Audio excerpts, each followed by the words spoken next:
Welcome to the Sci-Fi Center, the place to be, where comic books and wrestling collide magically. Movies, TV shows, and pop culture we share. Get ready to rock, we're here to take you there. From superheroes to aliens in outer space, we've got the latest news and reviews in our embrace. Turn on your screen, let the neon lights glow, take you back to the 80s. Let's rock and roll. Sci-Fi Center, where the legends come alive. Get ready to geek out, let your imagination fly. We're diving into the past with a touch of modern flair. Sci-Fi Center, the ultimate pop culture lair.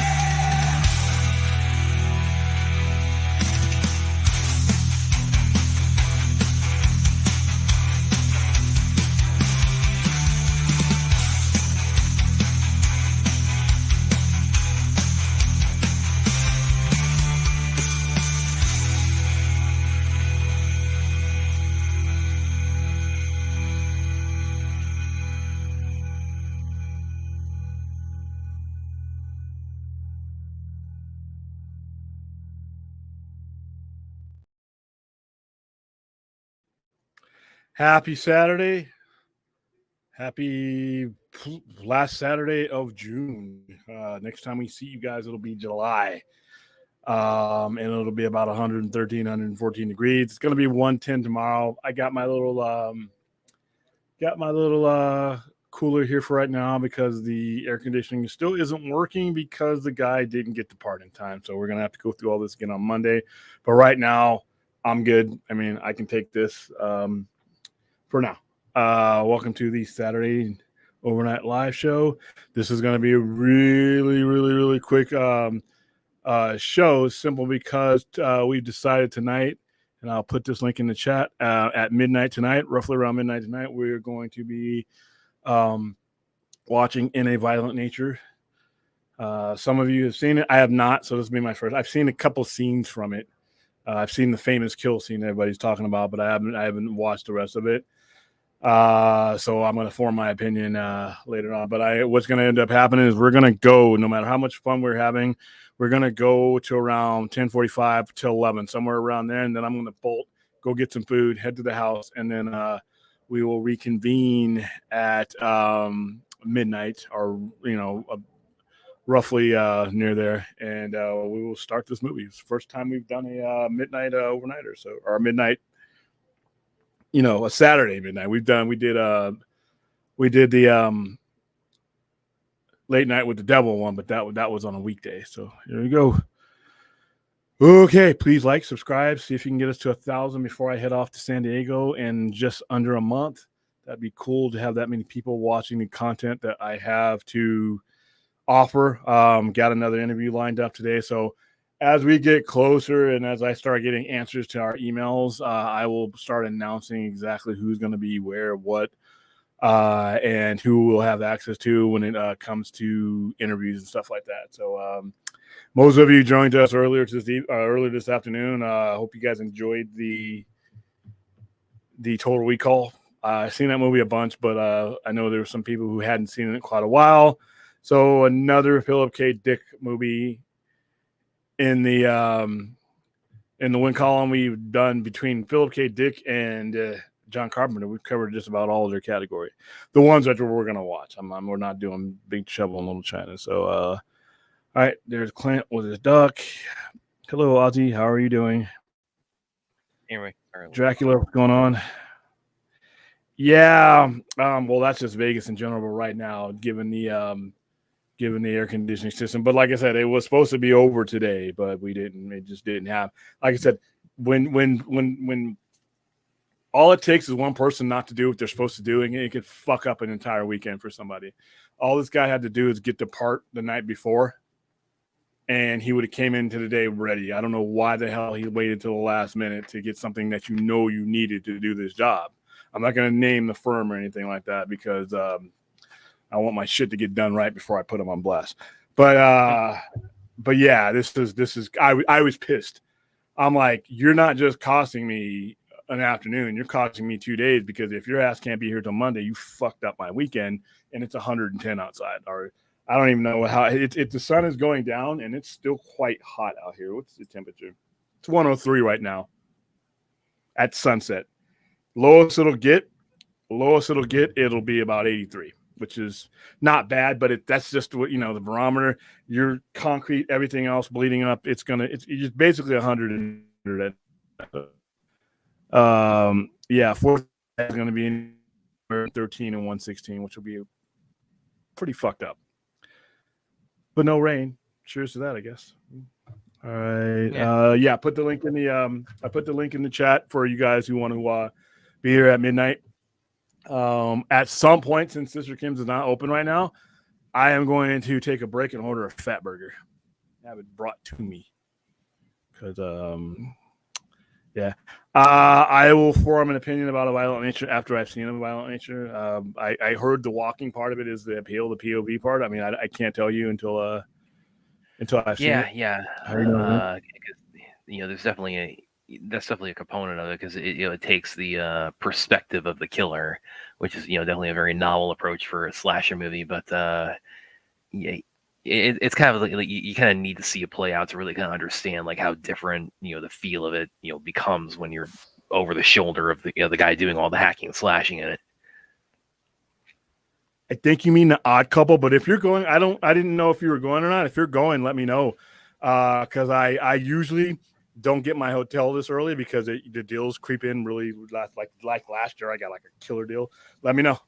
Other than that, I have a game plan for my trip, because I know the times I leave are all times I know I can get those the day before if I wanted to. But let me know. I'm always going to save money and save my sponsors money.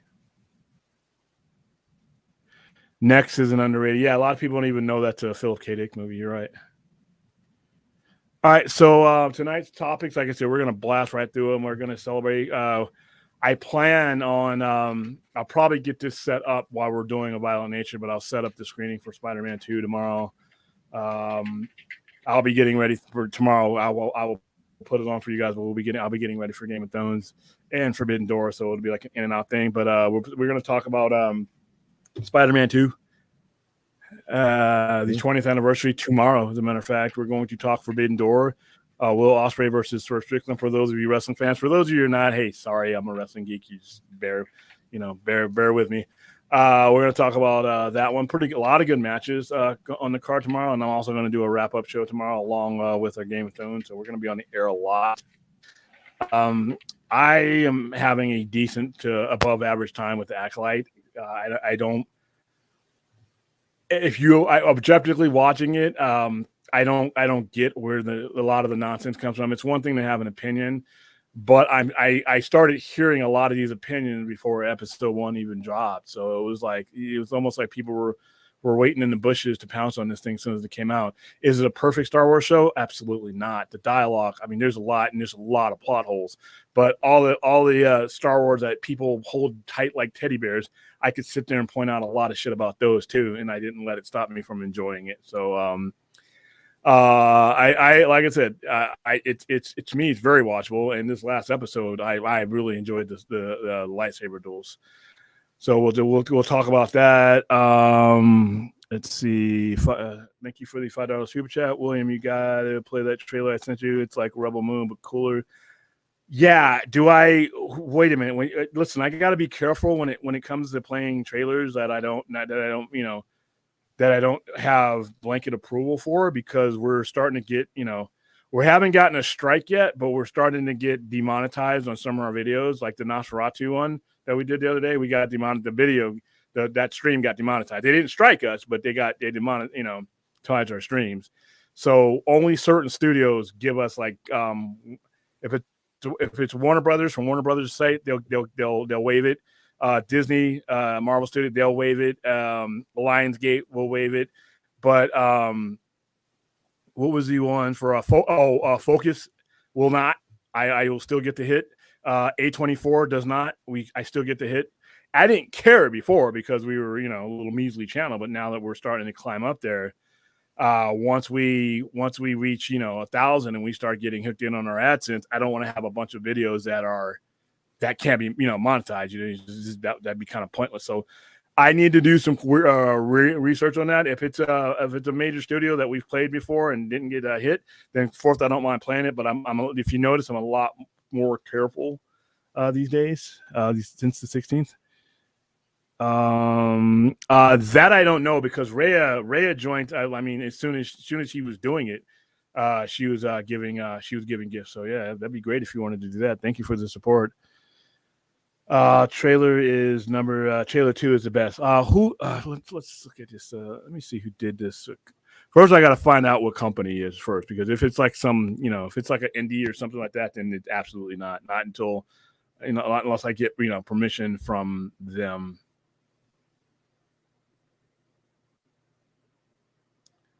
Let's see. Let me go take a look at this real quick. All right, I'm gonna mute myself so I don't.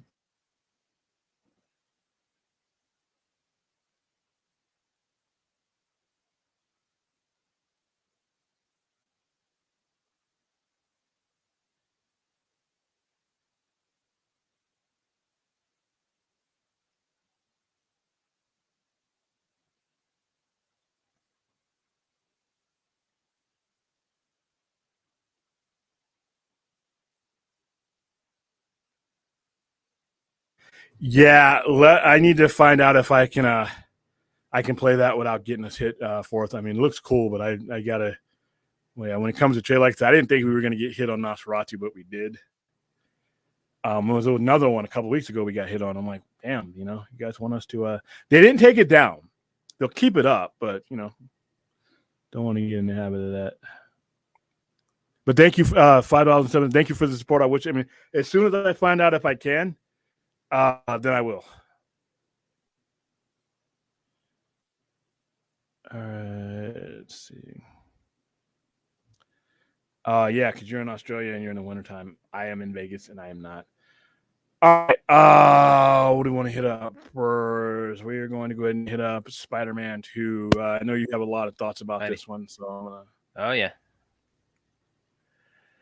Yeah, so Spider-Man 2, 20 years. I mean, well, it was upon its debut was widely heralded as one of the best superhero movies ever made. And of course, this is back when CBMs were kind of, it was kind of like the second wave, when superhero movies were really kind of starting to take off. And yeah, it was very widely heralded. And yeah, I mean, I think 20 years later, the consensus still holds very strong. I mean, it's still obviously, it's just phenomenal Spider-Man movie. Probably, I'd say for me, it's like probably, I like second only to Spider-Man No Way Home for me as far as like live action Spider-Man movies.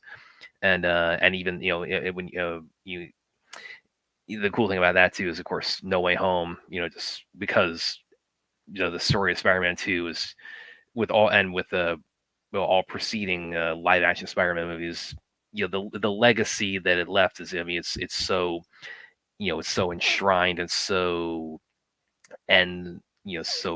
solidified by, the way they bring back Toby and Doc Ock and, all those characters in that. But yeah, I mean, it was right as I was kind of coming of age, starting just before heading into adulthood. So, kind of seeing a little bit of like what Peter goes through in his personal life in this movie with, entering college and just kind of dealing with, getting his, first getting jobs and, trying to make himself, make a name for himself as a, as a photographer. I mean, it's it nails how, just how humanized, Sam Raimi's and Tobey Maguire's approach to, portraying Spider-Man is, in the initial trilogy. So that's one of many reasons why it really, really holds up, I think. But yeah, William, what are your thoughts? Kind of just quick initial thoughts on it.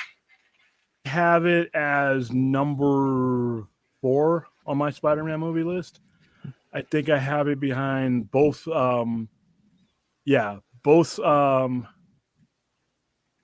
no, it might be. No, it's up there. Number 1, Into the Spider-Verse. Number 2, Across the Spider-Verse. Number 3, Spider-Man 2. I have a number 3. And then I have No Way Home as number 4. So it's number 3 on my list. So I think that, and like I said, this is why when we talk about Blade and all this other stuff and all these other movies that people like to, well, if it wasn't for Blade, and I always say you're full of shit for the most part, not you in general, but anybody who says that, it's my opinion that this was the movie, this along with X-Men, were the producers and everybody that was looking to make one of these movies. These were the two movies, especially X-Men, but Spider-Man 2 being a continuation, a sequel, was the movie that all the bigwigs and all the financiers said, okay, this was the one we can turn, we can actually one up all this. We can actually make worlds out of these things.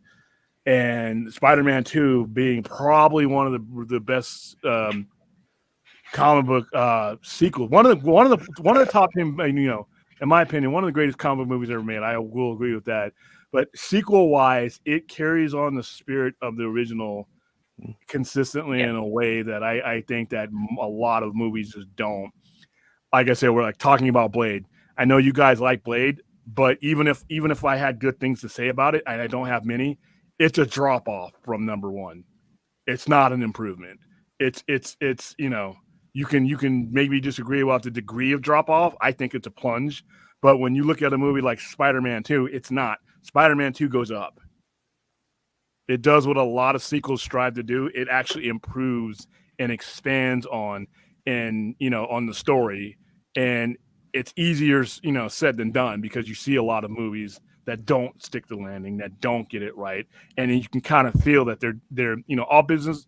All these movies are businesses, but you can tell when the money was put forth before the actual story was, and it's not the case with Spider-Man 2. Spider-Man 2 and his evolution, that the train scene was probably one of my favorite scenes. Oh God, yeah. In a in general, period. His progression to being, and not just that, the way that people bonded with him in that scene. Yeah. The way the people helped him, he became one with the city in that scene. And then I also like the Doctor. That's one of them. I was so happy to see him again in No Way Home because I really love of the portrayal of Doc Ock in this one. His evolution. He only had a movie to do it in, and he does it. Like I said, this is one of my favorite all-time movies. He said 20 years. Yeah. 20 years to have passed. I'm like, holy cow. I mean, I wasn't obviously I was a grown-ass man when this came out, but I went back to being a kid when these movies came out because these Spider-Man movies, if you look at the animation, CGI, and all that was used in this movie, and you look at some of the stuff that Holland's doing today, they were so far ahead. They were so far ahead of 2001, 2002, 2003 that it shows when you watch these movies. Tobey Maguire was perfect for this role. I didn't think he would be. Thought he was too old. I thought he was, I hadn't seen him in a lot, but he does. He's perfect in this. Everybody's perfect in this. I mean, J. Jonah Jameson is casted perfectly in this movie. The action is there. It's not too loaded. That was the main problem I had with 3. That one was more cash grab than story, because once again, whenever Marvel on any level wants to cash grab, they throw Venom out there, and hopefully that'll spark things. Venom did not need to be in 3. Most of the people that were in Spider-Man 3 did not need to be there. I think that movie would have been fine just with the Sandman. The Green Goblin was a joke. I mean, and it was so saturated. It's everything that Spider-Man 2 is not. Spider-Man 2 has just the right amount of people, the right amount of time for those people, and it's still focused on Spider-Man having to deal with all these things. And he's at that point in his life now where Tom Holland's Spider-Man is on his way to being. Grown-ass man, not a high school kid anymore. Got to find a job. Got to pay bills. Got to figure out ways to do this. And all the craftsmanship that goes along with that.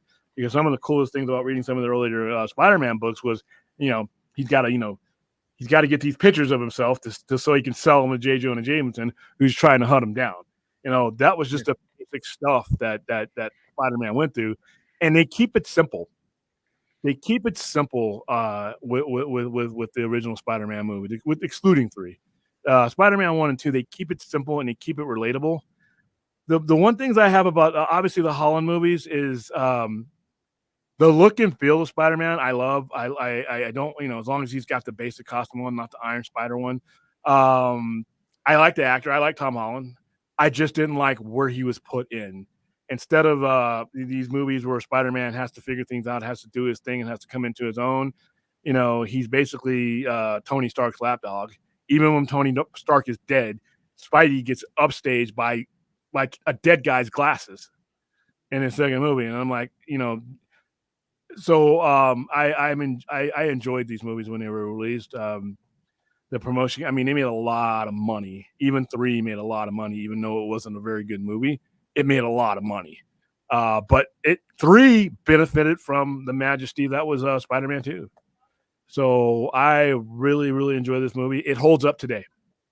One of the main reasons why you can bring Tobey Maguire back into a modern day Spider-Man movie because that's how powerful the presence of Tobey Maguire and Sam Raimi's Spider-Man movies were. When you can come back nearly 20 some odd years later after the very first movie that Tobey Maguire did, and people are still, it's still relevant. It's still the cheering. When you again, I'll never forget how crazy the cheers were when Toby and Andrew showed up in No Way Home. I'm not a big nostalgia guy. Like I told you, I think nostalgia for the most part is bullshit. I don't want to relive your childhood. I don't want to relive your moments. You have streaming for that, and vice versa. I don't expect you to want to relive mine. So when we do the nostalgia thing, it's like a briar patch. But I always say it's like a perfectly executed bomb disarmament. If you do it right, everybody lives.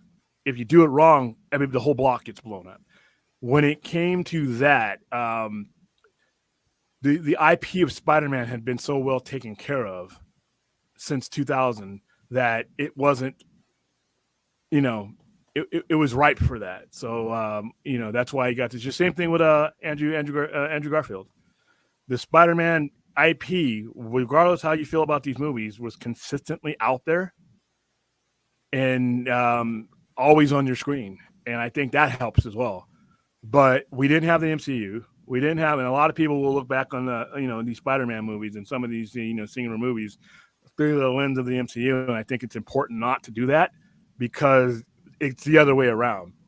All the producers and all the guys with the buckets of money were watching these movies. They were watching X-Men. They were watching, all these ones that Feige was a producer on coming through. That's what they were watching to let them know, okay, we can do these ensemble casts. We can take these IPs and go places where and not singular, with them, and we can do, we can get big name stars, and not just have one guy and a couple of beginners. This was on the scale that X-Men and Spider-Man 2, for that matter, reached. That was probably the light bulb moment for all of these guys, and I think that's what directly led to 2008 and beyond for both DC and Marvel. Of course, Kevin Feige was an associate producer on a lot, both the early X-Men and Spider-Man movies. So everything when I was saying there about this kind of being like giving them the courage, like we can expand out, beyond just singular characters. Now these characters can coexist in a universe as they do in the comics. I mean, that's very pertinent. And of course, and I'll probably I'll probably mention things like this during the watch party, but I mean, nice, fun little bit of trivia too of Spider-Man 2 is that between the first and the second Spider-Man movies, Tobey Maguire was he was filming the movie Seabiscuit, and unfortunately he went through he experienced a back injury, so there was some concern about whether or not he would be able to reprise the role in 2. So the successor, the planned successor for Tobey was going to be Jake Gyllenhaal. Who, of course, we now would 15 years after Spider-Man 2 would go on to play Mysterio in Spider-Man Far From Home. So fun little bit of trivia there. And then, of course, with the back injury Tobey had, of course, they made that kind of a running joke in both Spider-Man 2 and Spider-Man No Way Home of the whole thing like, my back, when he falls off the building, and then, of course, again, when they're at the Statue of Liberty. So Yeah, it's there's a little bit of meta trivia there. They kind of they've turned into like a running thing with Tobey Spider-Man, but yeah, then Jake Gyllenhaal obviously I think he would have made a pretty phenomenal Spider-Man, but didn't end up being. But we got to see him bring of course a lot of all his talent and versatility to Mysterio 15 years later. Yeah, in the movie that the title character got upstaged by a dead guy's glasses. I still can't believe that's literally what happened. The movie is about a dead guy's glasses and getting them back and chasing them all around and getting tricked out of having them. And I'm like, wow, is he ever going to escape? The laugh of Tony Stark. And then when No Way Home came out, then he did. And now it's taken forever to get another one out there. So yeah, that is where Spider-Man 2. We will be watching that probably tomorrow at around 2:00. Yeah, in fact, actually, I think I read somewhere. Initially, they had wanted the title to be The Amazing Spider-Man, which of course ended up being the title of Andrew Garfield's first Spider-Man movie. So I've always wanted to. It's like because this is something I'm enjoying that they are doing with the Tom Holland Spider-Man movies, because I was hoping they would start moving beyond like the numbered titles, and we had Amazing Spider-Man, and now but even then they kind of fell back into that with Amazing Spider-Man 2.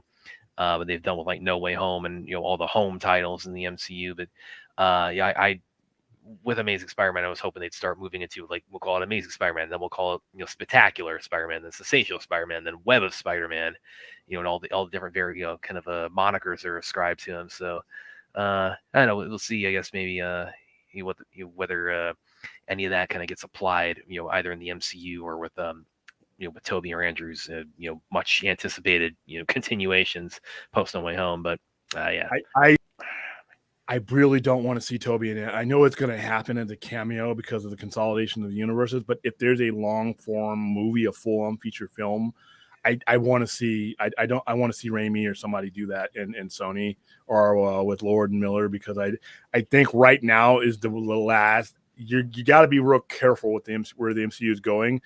Even though I've been waiting for this to get to pare down this universe to the sacred timeline. It's like I always say, the cameo salad, it doesn't always taste good. When you just start throwing everything in your refrigerator and your cabinet into the salad, it could end up tasting like shit. And some of these characters, I actually want to have some time. If you ever did go back to a Tobey Maguire Spider-Man for any reason or anything like that, I would want it to be handled by where those movies took place and by familiar people that worked on those movies or are very good with IP. I think it would be an absolute felony if Tobey Maguire ever took the stage as Spider-Man again, and it wasn't in a Sony Spider-Man movie under Sam Raimi. Sam Raimi made those movies work for me. A lot of that wasn't his fault.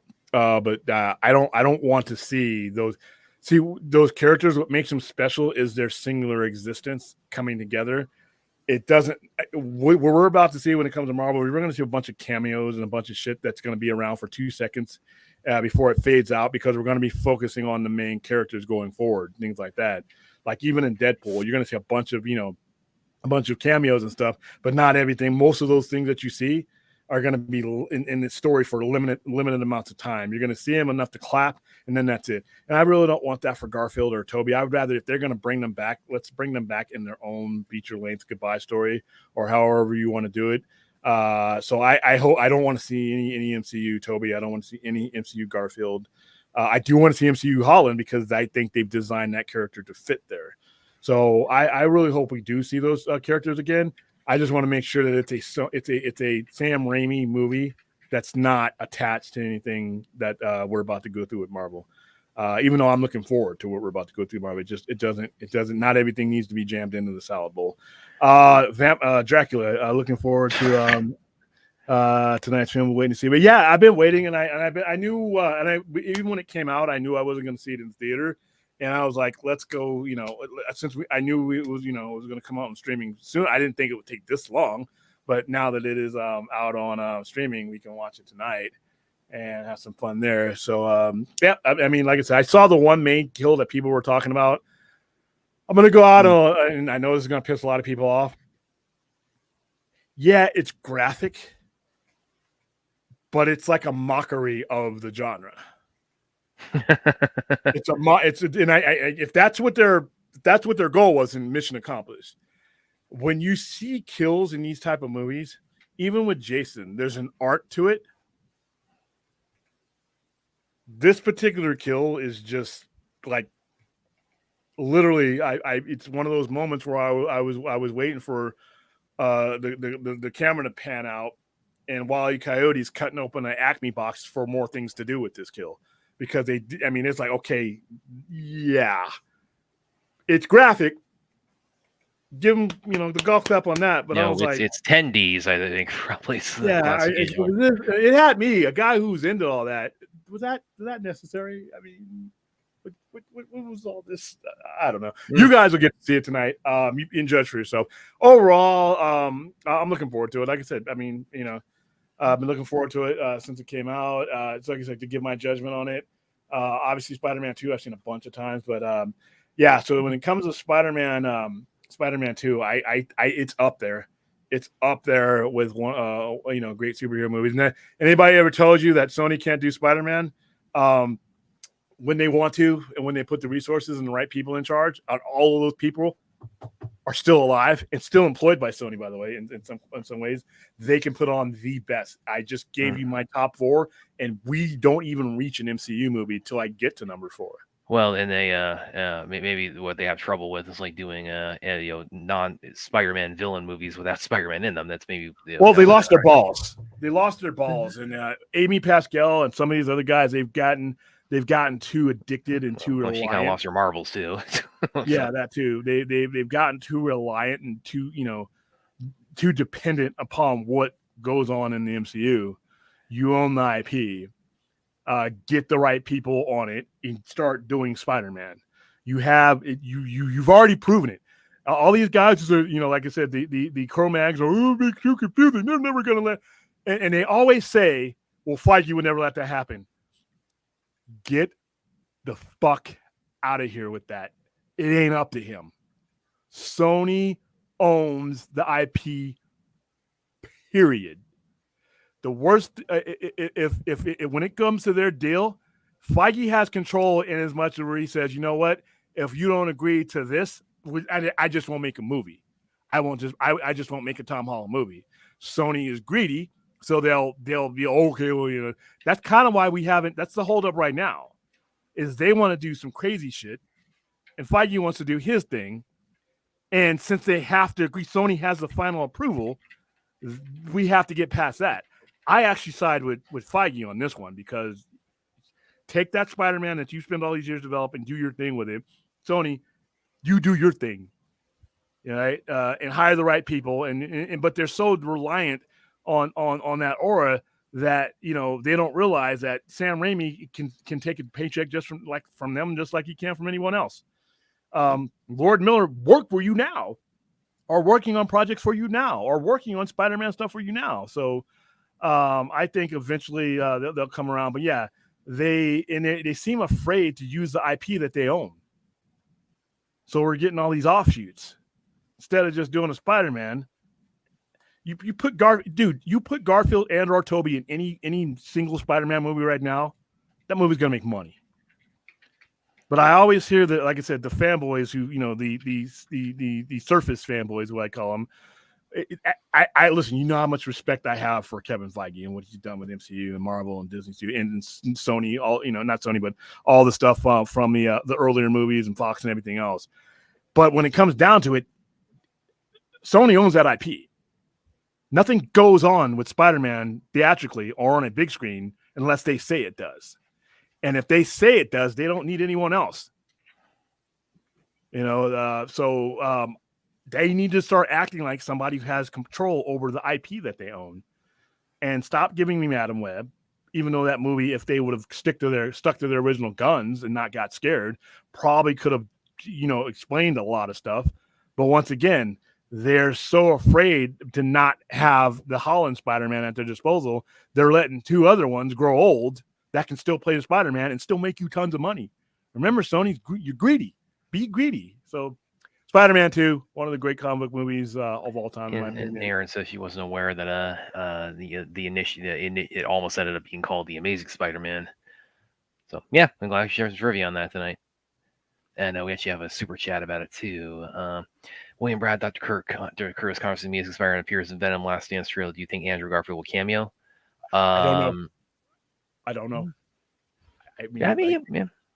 I give it a 50-50, which is yeah, like, I'm that's sorry, probably. I'm sorry, I can't do better than that, but I don't know. I would absolutely love it because then that would means that Spider-Man that universe has a Spider-Man. About damn time. There you go. You know, he's there. I mean, so yeah.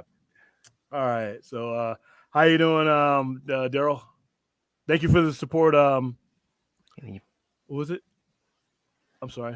Why isn't it showing at the? Oh, here we go, dude. StreamYard has been. Thank you, Rational Skeptic, for the support. StreamYard is being goofy lately. I mean, thank goodness. Hey, did our intro come? I didn't even ask. Did our intro happen? Yeah, because we had that issue last time. Night we were just sitting there like a bunch. Lucky I didn't start doing. We're sitting there looking like. I wish I could come back. I wish I could open up the show to Black Sabbath's "Children of the Sea," but I would get kicked out. I would last 2 minutes before Warner Brothers Records just tore me a new asshole and just took us off. But I would do Tony Iommi's solo. I'll make a fool out of myself if I could do it, but we can't do it because that would be fun, and the fun police would take our money. So let's see. Start live. All right. Yeah, fourth. I'm going through all the other chats. I'm gonna see if I can play that. It's just hard. It's just hard right now because I'm like on eggshells. Like, no, don't. Every time I get that email from YouTube, whatever, I was like, oh shit. What did Brad do? Oh, come on. How you doing, Nighthawk? Nice to have you here. Rapper, what's going on? Spider-Man 2 was amazing. Yeah, there you go. Haha, guy. I saw what you did there. Rational says, "Well, you guys are watching Spider-Man 2 or Spider-Man 2.1?" Yeah, there's an extended cut of it, which it adds like 8 minutes to it, so it's not like a Snyder cut situation. Which one's on my streaming network? Which one? Whatever one I have streaming, I click to. That's on my Disney Plus, isn't it? Yeah, I think that is. I think that does default to the theatrical version, which again, it's not like you're like it again. It's an extended cut, so it's cool added stuff, but it's not like anything the movie lives or dies on. Yeah, it's not. Thank you for the support, Rational. It's not like Snyder cut shit. Hold on. What did Clint say? Clint said something. Oh, the music, the score, everything about that train fight is one of my favorite superhero moments. God, yeah. Yeah, when he falls off this train. But my favorite thing is when they have him, they're pushing him along. That's one of the. I mean, I remember when they used that for the second trailer. Spider-Man 2. Okay, so you're talking about Star Wars. I think the main issue is prequels, sequels. Is director usually uses all their best ideas in the original and don't have any. Well, I think the problem with prequels in general is because I'm just not compelled to care sometimes. Like I said, I don't give a shit about what happened to Han Solo. I know what ultimately happens to Han Solo. That battle between Obi-Wan and Vader and Obi-Wan, as cool as that battle was for what it was, the drama's not there. I know what happens. Now with Acolyte, it was different because we're so far removed, and I don't know the fates of any of those characters. When those characters started going down, that was a different thing. And we'll just move right into that. And I really enjoyed this episode as far as like the only thing, like I said, 28 minutes, whatever. You got to do better than that. You got to do better than this short shit. But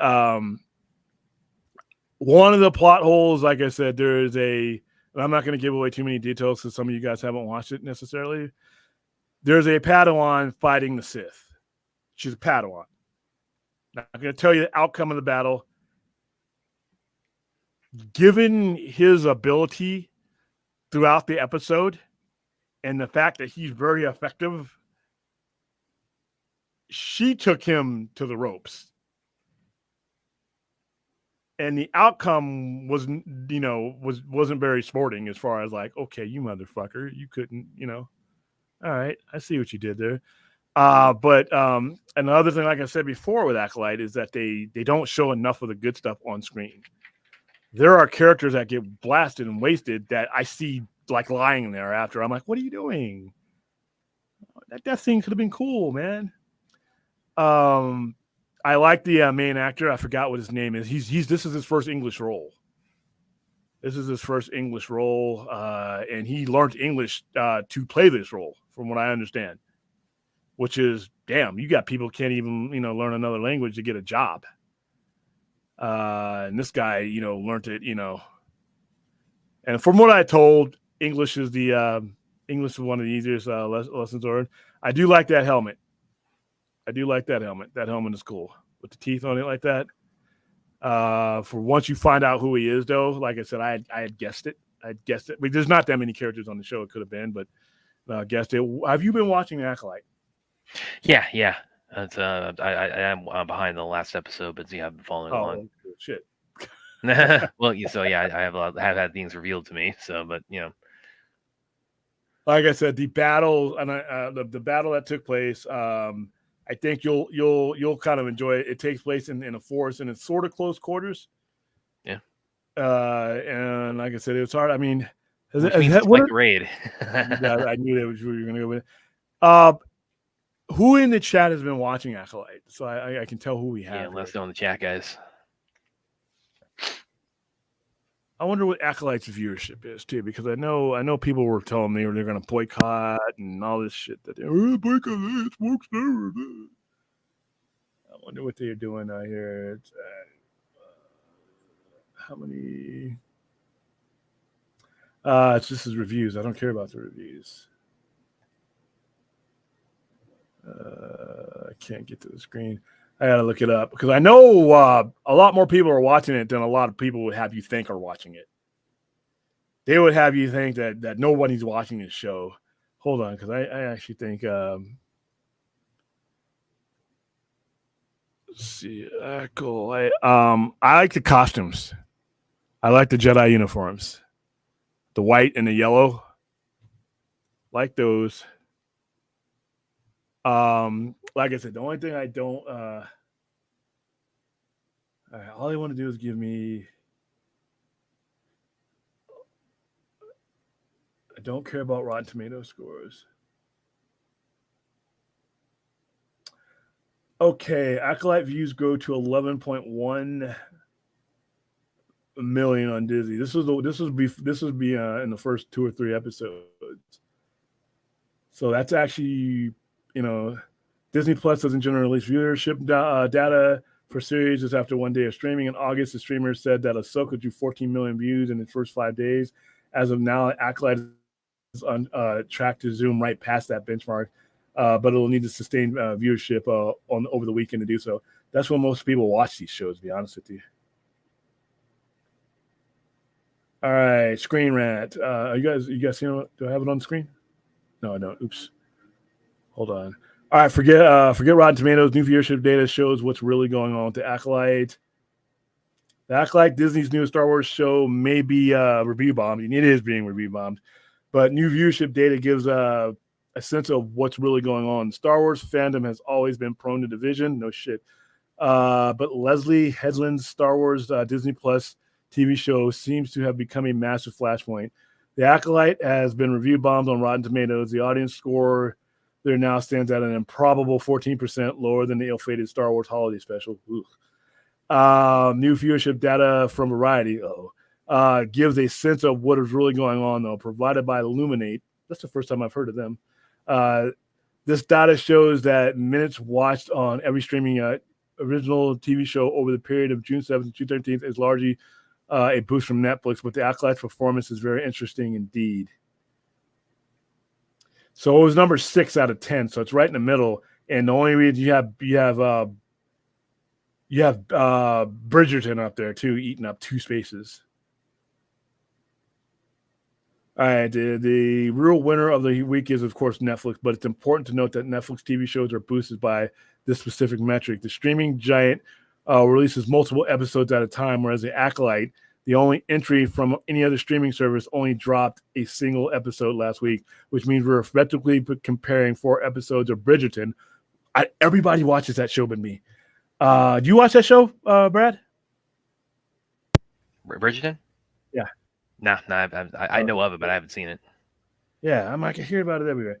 Bridgerton season 3 is just a single Star Wars episode, so it's getting the numbers it needs, but it's also getting the hate. And like I said, I mean, I discount some of the hate just because some of the terminology and some of the things and some of the reasons why, and the fact that those guys had their hate ready. They just plugged in certain things to push the button when it was time. Not a perfect Star Wars show by any means, but enough of it's I like enough of it to where I like it better than Obi-Wan. Obi-Wan to me was a slow plodding mess. I liked Ahsoka, but there were certain parts of Ahsoka that were just drug on for me. The last season of Mandalorian wasn't that much to write home about. Now, I'm not saying that this is better than all that, but people act like everything that Star Wars, had done, period, in the last 25 years couldn't have holes poked into it. I mean, like I said, how many times have we blown through some of the plot holes in Return of the Jedi? I mean, literally things that are impossible, but we let that go.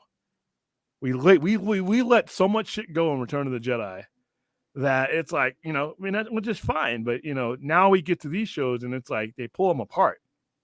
They pull them apart like rabid wolves. But like I said, I'm enjoying the Acolyte enough. Like I said, is it like Mindhunters for me? Oh, no. And it can improve. It can get a lot better.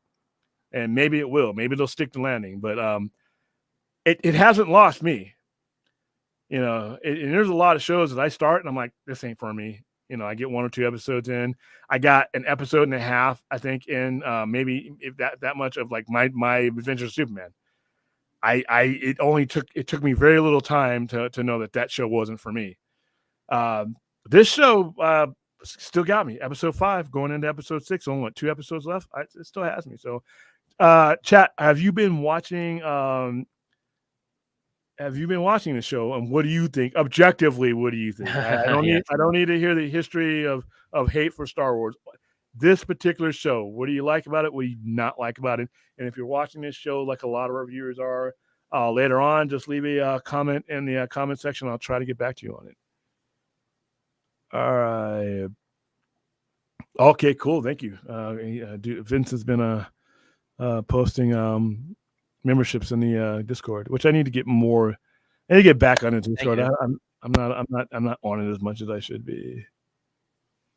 All right, let's get down there. Like I said, we're blowing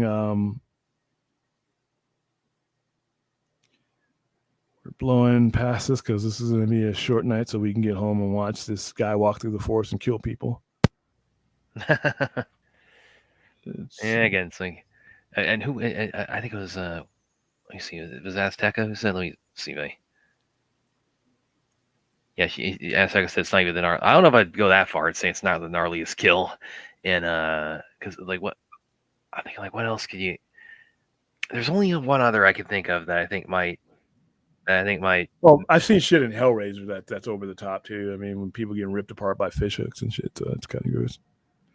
Yes, make sure to hit the like and subscribe button. Please, share. And all you guys that are watching on Twitter, please come over.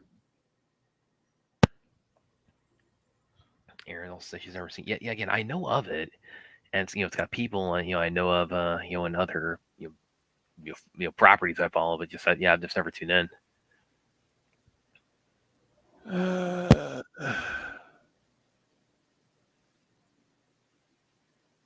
No such thing as a review bomb. Yes, there is. we some of our movies that we all collectively like have been subject to it. So yeah, it's definitely a thing. And no, because there are people before Rotten Tomatoes fixed their system, there are people review bombing movies that they weren't even seeing. And so they added, a lot of that. And same thing with IMDb added it. I mean, you had to, you have to prove that you've seen the movie now to, in order for, you have to log in, have to be like a real person or whatever. Most people who review bomb, for the most part, are negative because usually the people with the hate, that's just, they don't have much else to do. Most people who like a movie, most people who like a movie, I mean, half of them don't even review it anytime. They just like it. They don't get caught up in the review culture. I don't. What the critics are overprotecting. What are we talking about here? Overprotecting Acolyte? Nah, because the critics are fucking it up too, aren't they? Not that like I said, I don't pay attention to it. I don't care about critics. Like I said, I have more use for used gum than I do for critics review about a movie. Because they're basically, their criteria means very little to me. And some of these critics have agendas, and you can hear it in the terminology that they use on their reviews. So,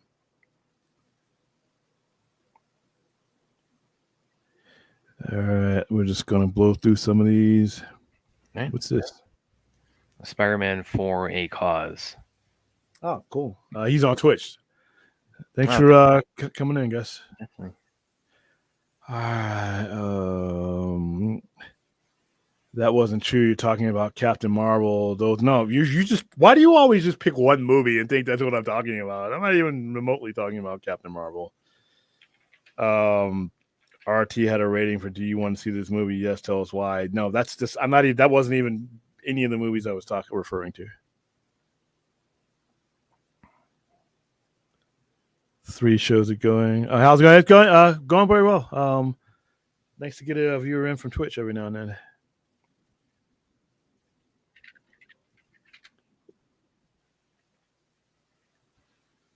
You can review a movie, but you can clearly tell. You can tell. I mean, the mentality behind somebody who review bombs something most of the times, it kind of shows through. That's why it's so easy for them to get rid of them. All right, so that's 2 topics out of the way. Ready. Let's talk wrestling. Sorry, this is basically going to be for me and Aaron, I guess. What do you say is though? I gotta show again. I'm gonna pull up for you guys something because I have interviewed a number of pro wrestlers, so show some of you guys. And sometimes, like, and probably my Rob Van Dam, that was a really memorable one. I see him like at least once a week out here too. Well, did I tell you the story? It's like when I contacted him, it wasn't for the interview. It was I contacted him to schedule when we were going to talk, and I swear to you, it's like he said when we talked and we were saying, okay, we're staying up the time zone and all that. He said, oh, like where I live. He said literally the day before he was in my town. Yeah, we could have met and like had the interview like over coffee at a Starbucks. So yeah, what are you gonna do? All right, so I'm already seeing we got 14 matches on these cards. 3 of them, 4 of them, 1, 2, 3, 4 on the pre-show. Some of these matches probably could go away. Las Zinganabas to Japan. Led by Takahashi versus the Lucha Brothers will probably be a really, really good match, but I could watch that on Dynamite. Chris Stanlatter and Mobile Watanabe with Stokely Hathaway versus Willow Nightingale and Tom Nakano. A lot of people from New Japan or CMML, so a lot of wrestling fans will know. Mariah May with Timeless Tony Storm and Mina Shirakawa versus Saraya with Harley Cameron. Women's Owen Hart Cup. Winner gets a shot at the women's title. House of Black, Malachi Black and Brody King versus Tomohiro Ishii. Kyle O'Reilly, Roderick Strong, and Gabriel Kidd versus Private Party. 4-way tag team match. That match doesn't need to be on there. Kazuka Kashechka versus Mark Briscoe versus Jack Perry versus Dante Martin versus Lila Rush and El Phantasmo. TNT Championship match. That opens the show. That might end up being one of the best matches of the night. The Learning Tree. I'm tired of Chris Jericho and Big Bill versus Jeff Cobb with Brian Keith and Samoa Joe versus Shibata. That's a trios match. I like all those guys. Don't need to be there. Timeless Tony Storms with Luther versus Mina Shirakawa. Tony Storm's going to win that one. Zack Sabre Jr. versus Orange Cassidy. That might be in the top 3 best matches of the night. MJF versus Ichiro. I'm probably fucking up his name because he's brand new. Just seeing him back in the ring on a pay-per-view is going to be good. He came to Vegas. He was on a Double or Nothing, but he didn't wrestle. IWGP Championship match, John Moxley versus Tetsuya Naito. Don't know who's going to win that match. The Elite, Matt Jackson, Nicholas Jackson, and Kazuchika Okada, who I got signed my belt, versus Scissor Ace, Anthony Bowens, Max Caster, and Hiroshi Tanahashi. In a trios match, too many of those. Taddios should be on the line. Mercedes Moné versus Stephanie Vaquer.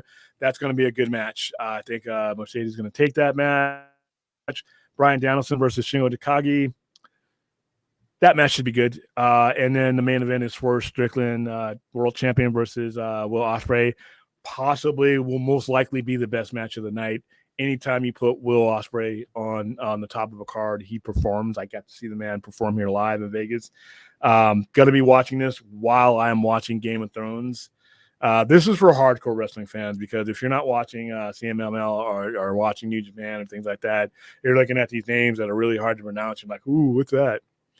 But I do watch this stuff, so and this sort of my platform. So there you go.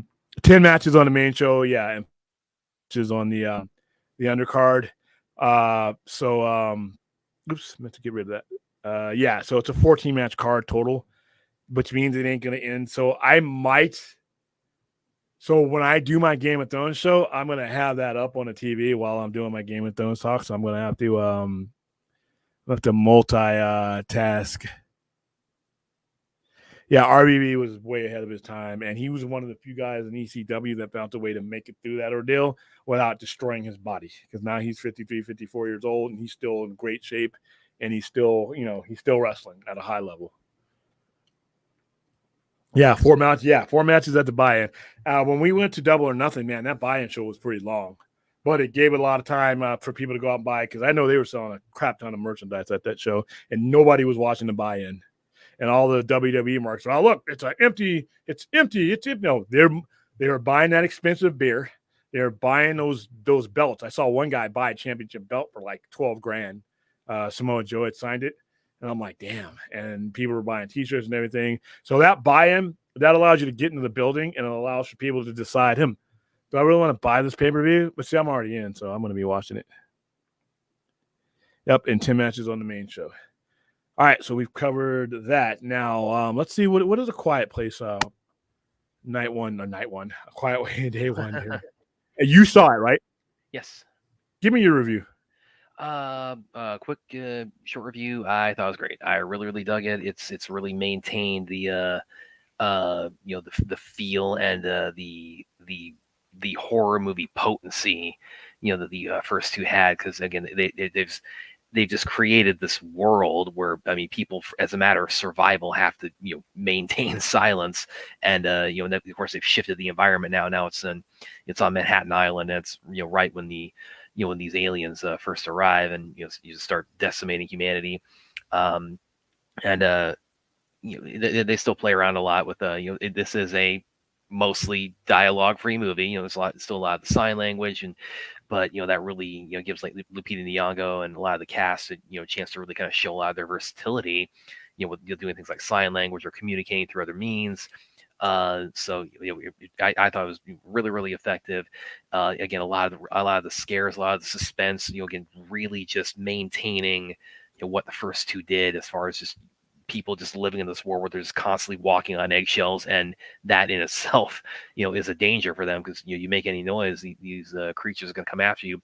Well, William, I know saw it a little before I did, so there's just one moment, and there's so many great ones in this movie, but we have one as far as like a kind of a horror sequence that really stuck with me. I'll keep it vague for anybody who hasn't seen it yet, but it's this part where there's a rather large group of people who are trying to it's posters and first aid kits. Yeah, real first aid stuff in it. Oh, really? Yeah, gotta be the first. You can actually merchandise first aid I've heard of. Yeah, because there's a lot of people treating wounds in this movie. But there's a large group of people who are trying to escape in this one part of the movie, and you have to maintain your silence, because these creatures hunt by sound, and it's just the way it doesn't go well.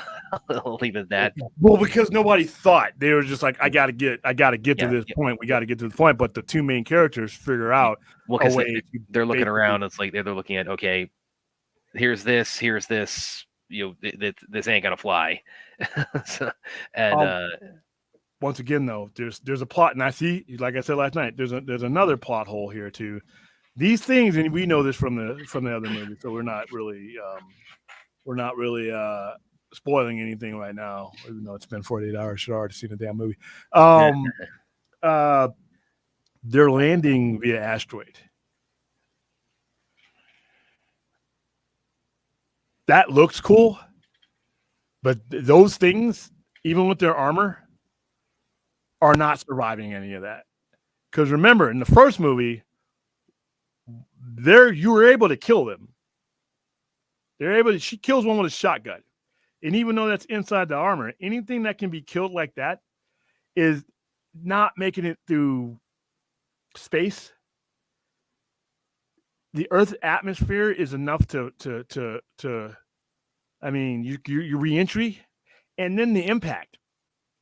Because remember, they were running them over with stuff. I mean, you could kill them by impact. So if they can, those things weren't going to survive. Basically, they wouldn't have survived them getting here too. But it looks cool when you look up and you see that, and all of a sudden, here come these things coming. But I also pointed out the fact that, like I said, this is another movie where they show you the headlines. It's sound, avoid sound, and they figured out that they couldn't swim. So they figured out all this stuff about them, but they never, because the Army has the thing that the girl does in the first one with her hearing aid to get the feedback. The Army literally has a Humvee with those things on there because they use it, because you can use sound. You kill somebody with sound, and you wouldn't necessarily hear it. So something that's sensitive, they could have just been picking them off. It'd been like a video game. Shoot, turn it up, and then when because they start doing that grizzly thing with their little flaps in their mouth, just fucking shoot them. But then there wouldn't be a movie. So, but this might be one of her best performances. Yeah, I agree. This might be one of her, because she's working with a lot less than she has in these other movies. And Joseph Quinn is proving to me that this is a guy, like I said, everything I've seen him in, like the 2 or 3 things I've seen him in, as Eddie Munson, he's excellent. I don't know if he'll ever top Eddie. I don't know if his Human Torch will top Eddie Munson. Eddie Munson had that 9 episodes for me to give a shit about that character, and I gave a shit about that character right down to the end. And his scene, his Metallica scene on top of the bus, that's like they've made a Funko Pop of that scene where he's playing Master of Puppets. The year Master of Puppets came out, as a matter of fact. But Joe Quinn is in he's going to be in Gladiator too. So all of a sudden, I didn't know who the hell this guy was, and I guess he's been acting for quite a while, but I hadn't seen him in a lot. And bam, last 2 years, I didn't even know he was British at first, till he did his interview after Stranger Things. I'm like, damn, is there any American actors anymore? Damn, everybody's British. They're all playing Americans. So this movie, I think, is if you like the first 2, I think everything that's in the first 2 is it as good as 1? No. I think the first one is better than the second one, but the first one is better than this one. But this one is really good. The character, it's all on them. For the most part, the 2 characters, Libby Nangi and Joseph Quinn, are the movie. Yeah. They are the movie. There are other people in the movie, but they're not in there for very long. Including people you thought, might be there longer. They're not. It's their movie. It's those 2. So whereas the first 2 had a whole bunch of people in it, whole families and all that, but this one right here, it's driven by them, and they don't have much to work with. They're doing a lot with body language. They're doing a lot with mannerisms and notes. The pizza thing. Yeah. There's pizza subblocker. Yeah, it starts out as something like, are you crazy? But then when you understand, and I'm not going to spoil it, but you understand the backstory behind the pizza, it's really cool. And what happens after that with the pizza was even cooler. And there are certain things about her character that make everything she's going through even cooler because of what she's dealing with. It's like I don't know if that's what I don't know if I want to tell you what but I'll let you see that for yourselves if you eventually see the movie. There are certain things she's going through that kind of define her plight and define her character, and she handles them all very well. Visually, it's on par with any of them. There's more of them this time around because it's in the city, and the city is going to make all the noise, more noise than you are in the in the outskirts. Yeah, I mean, there's a part in it where they, the two of them they're walking underneath this awning while it's raining, and so that's they're still kind of getting to know each other at this point, but they realize, okay, we have like this rare opportunity in this world to actually communicate as we would under normal circumstances because the rain can drown out our voices. So let's let's kind of sit down and break bread and let's commiserate here about what we don't have to like pass notes or have Morse code or any of these other methodologies. Again, it's little moments like that that really kind of you kind of bring this post-apocalyptic world to life with because these movies really bring into focus, I think, in a world like this, how much when we get these kind of little like just moments where that harken back to like life before these creatures come. I mean, it's kind of like you have in the first one where Emily Blunt is pregnant, and so you have the idea of like you're bringing a child into a world like this. It's I mean, that just kind of like changes like everything about your family dynamic and your parents' instinct is just your protection just goes so much more to overdrive, and then that's carried over. They've maintained that very well through all three movies about integrating the idea of like when the characters can get these just little moments of like this is what life was like before everything went to hell, and it just humanizes the cast and the characters so much throughout these three stories. That's something I really enjoyed about them.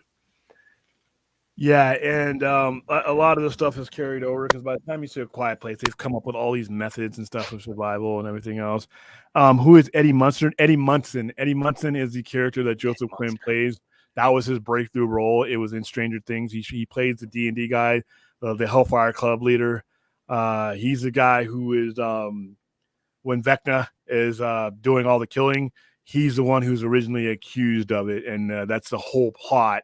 Part of the plot of Stranger Things season 4 is them rallying to his defense to prove that he's not it. And in the process, they find their arch foe who has been responsible for everything since the beginning. By the way, Stranger Things 4, season 4, some of the best storytelling I've ever seen, movie, TV wise. They made me give a shit about everyone and everything in that movie. There were people putting on billboards saying, please don't kill Steve. Because the thing about this, and we're going to do a stream one of these one day, probably as a 5 starts to come out, is there's no one season that you can really do without because the entirety of Stranger Things is leads to everything that happens, including Eddie Munson's character, Joseph Quinn. Who's only in there, he comes in this season, and the way the storytelling is, you care as much about him as you do about any of the people that have been there since the show started. 11, any of those guys, and it's just a really, really good show, and he's great in it. I'm pretty sure that a lot of the acting roles he's getting is because of that role. But Eddie Munson is a guy. Yes, she is a British and a citizen of Mexico. You are 100% correct. How you doing, Hank Deasy? Thank you for coming in. As far as animals being harmed, I'm not going to spoil anything for you, but the cat that you see in the previews, that kind of stills a lot of scenes. Does Quiet Place Day 1 add to the story, or is it just more the same as the others? The only flaw that I have with this particular version of the movie or this particular iteration of the movies is, in my opinion, you don't get to learn more about these things. Obviously, they don't have the means to really give you more because you don't, by the time they attack, the means to investigate where the hell they came from has already been pretty much fucked up for the most part. It is, when you say more of the same, it's character driven. It's character driven. I think it adds to the story, but not just the part of the story that the first two did, because it's happening in different parts of the country and at different points. So that's a hard one to answer. Yeah, I would say so. I'd agree with all that.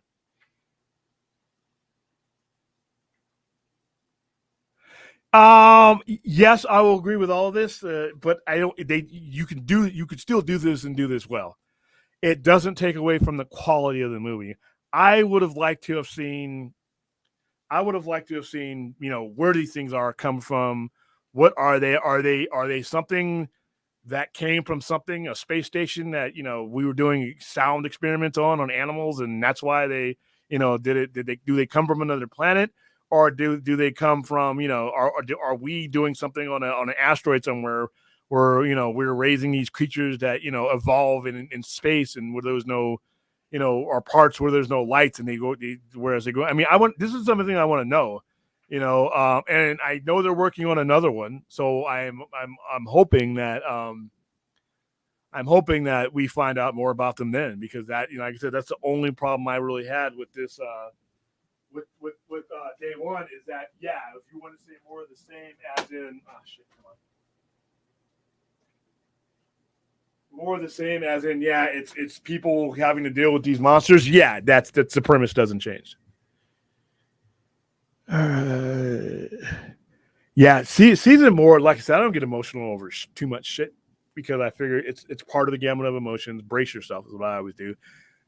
I was on board the roller coaster, man. And then when they broke up those seasons, they broke up after you had like 2 weeks to wait, and then they released the last 2 episodes. They left it like on the biggest cliffhanger you could do with only having 2 episodes left. And even the goofy stuff with Hopper and Joyce and Russia, that guy Murray. I don't know if you guys watch Stranger Things. If you don't, you really, really should watch this show. Murray's a goofball character that just screams 80s. He's perfect in this. You end up rooting for everybody in this, even the people that start off as assholes. Steve starts off as a jock, big hair 80s asshole. He evolves into they can't survive without him. Without Steve, they're dead. And these guys are these kids, grown-ups all the way down. Every season, they are willing to put themselves in mortal danger for their friends. They don't have, even with Eddie Munson. Eddie Munson, what's his face? Dustin. Dustin was the only one who knew him through Dustin and the other kids. They knew him, they believed him, but they didn't have any evidence that he didn't commit these murders. But it was just faith. They believed in him, so they were willing to put themselves in mortal danger to prove him innocent. And as a proxy, the rest of the group was willing to put themselves in mortal danger to protect them. And that last episode was like epic. That last episode, like I said, if you guys aren't watching Stranger Things, like I said, some people like it, some people don't. I love it. I think that's how you write. That's how, when you are invested in everything about what you're watching, that's how you do it.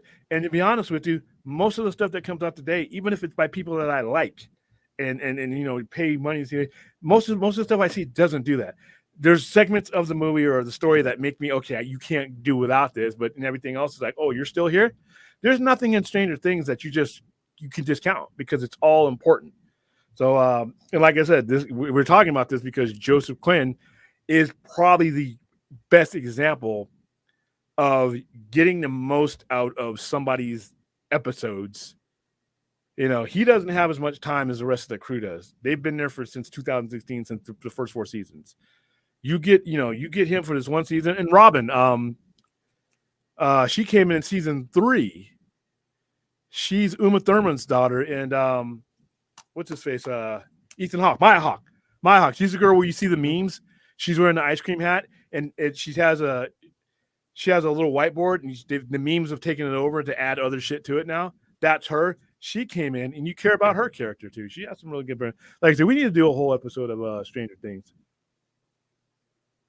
Yeah, it's funny because he hates the kids. He doesn't hate them, but he starts out as like, you guys are dragging me down. I'm this hip kid, 80s kid.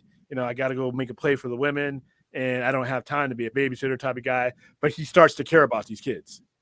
He starts to care. He has every opportunity to leave, to go do his thing. He can't do it. He ends up, one of the scenes where you think he storms off because they're like, you guys are crazy, my type of deal. And he ends up, I think it's in season 2, might be season 3 in the mall, where he comes in and, like I say, without them, they're toast. Without him coming through with his car, they're toast. And you start to see an evolution over the relationship to where he feels obligated to protect these kids. But at the same time, these kids are crazy, and they do crazy shit to save him and everybody else. They're going up against a fucking... I don't say it's a demon, but Vecna is extremely powerful and deadly. And the horror that the opening episode of Stranger Things 4, the way people get killed in that episode is fucked up.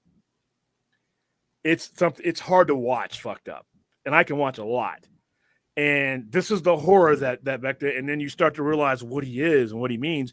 And the danger and the escalation is like, and they know it. They're like, we got to go to the Upside Down to stop this fool. This guy who can telekinetically rip you apart. Let's go get him. I'm like, but it's believable though. Me, I'm like, fuck this. I'm the guy who's not, we're not going to Camp Crystal Lake. We're staying in the city. That's me. But they're doing this shit, and they make it believable because you're rooting for it. You can't leave that guy behind. You can't leave Steve behind.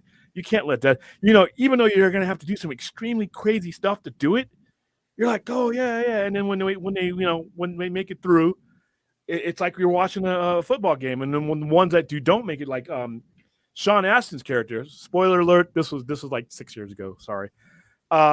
Joyce's original boyfriend sacrifices himself to take on one of the Demogorgon dogs, which are some really nasty looking things.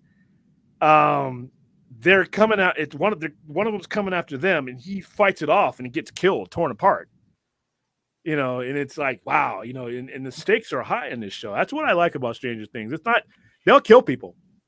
There's a t-shirt they're like, justice for Barb.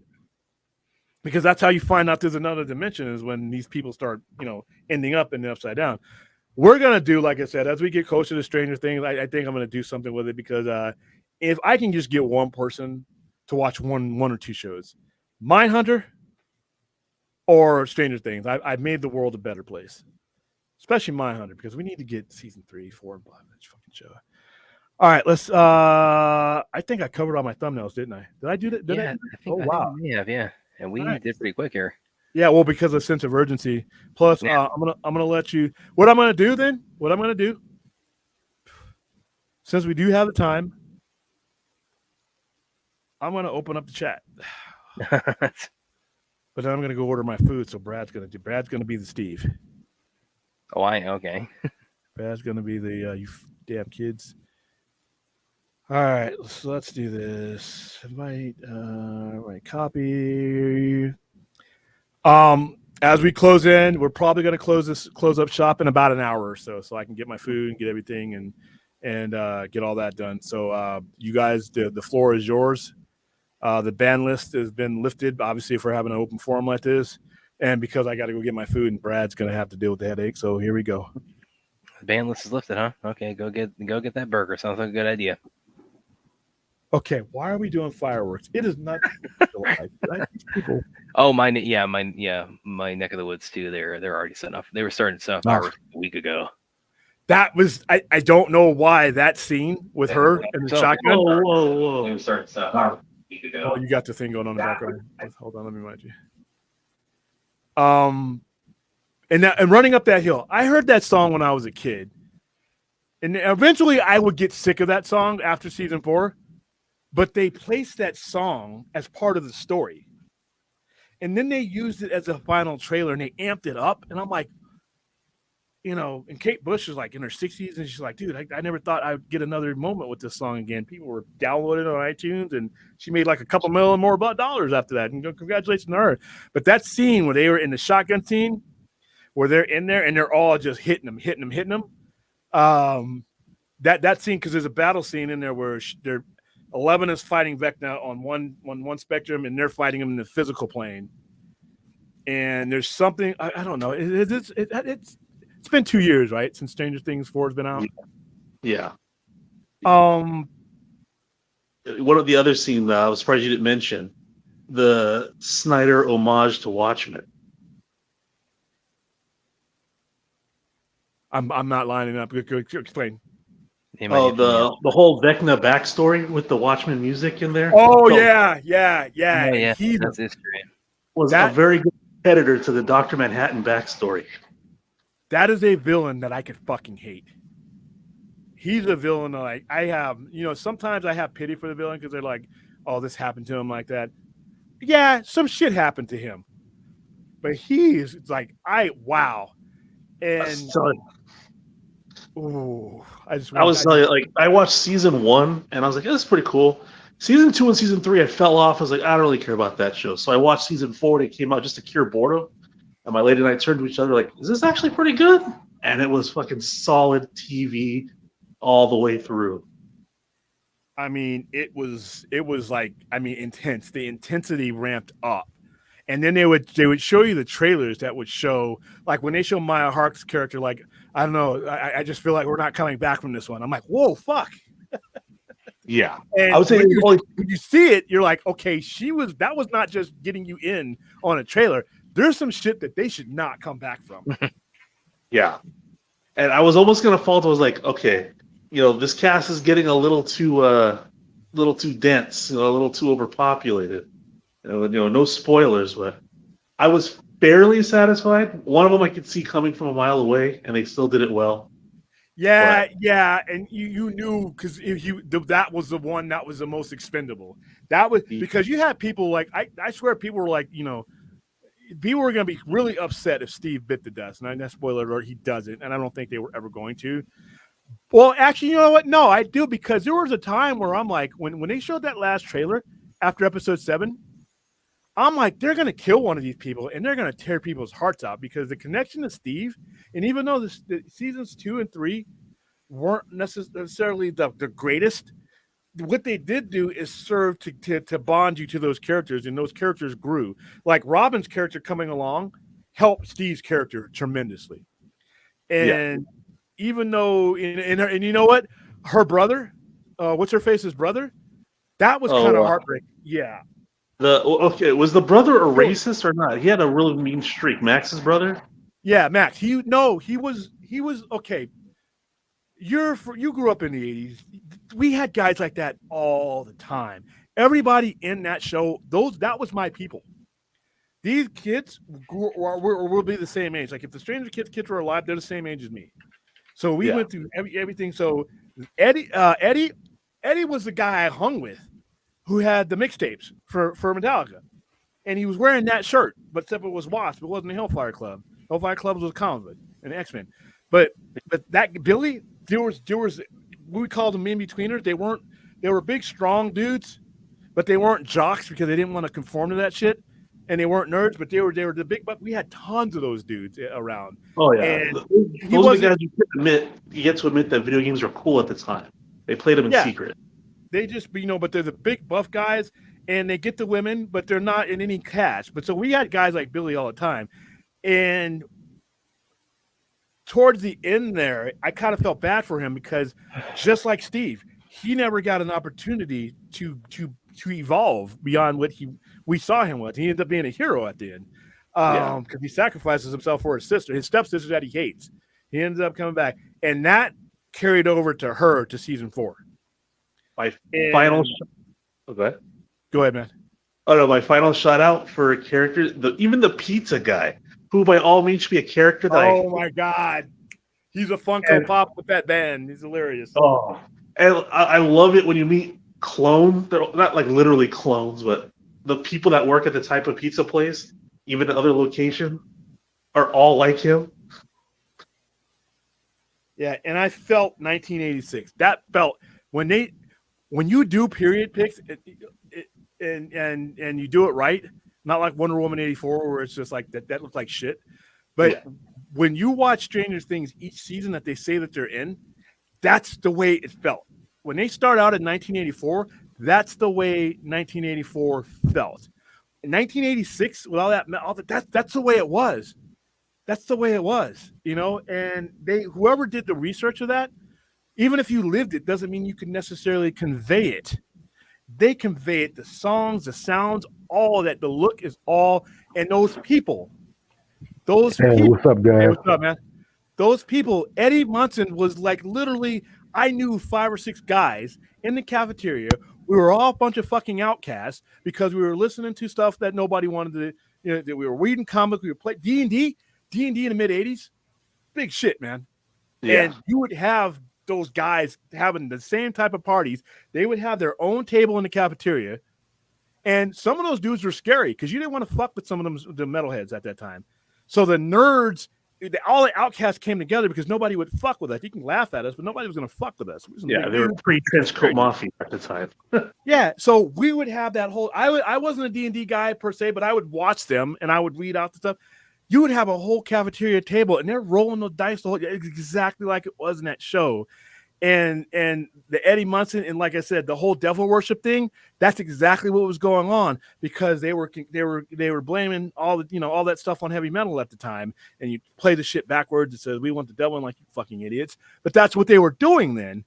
So I was so glad when they killed off that character, Jason. That guy was an asshole. Character?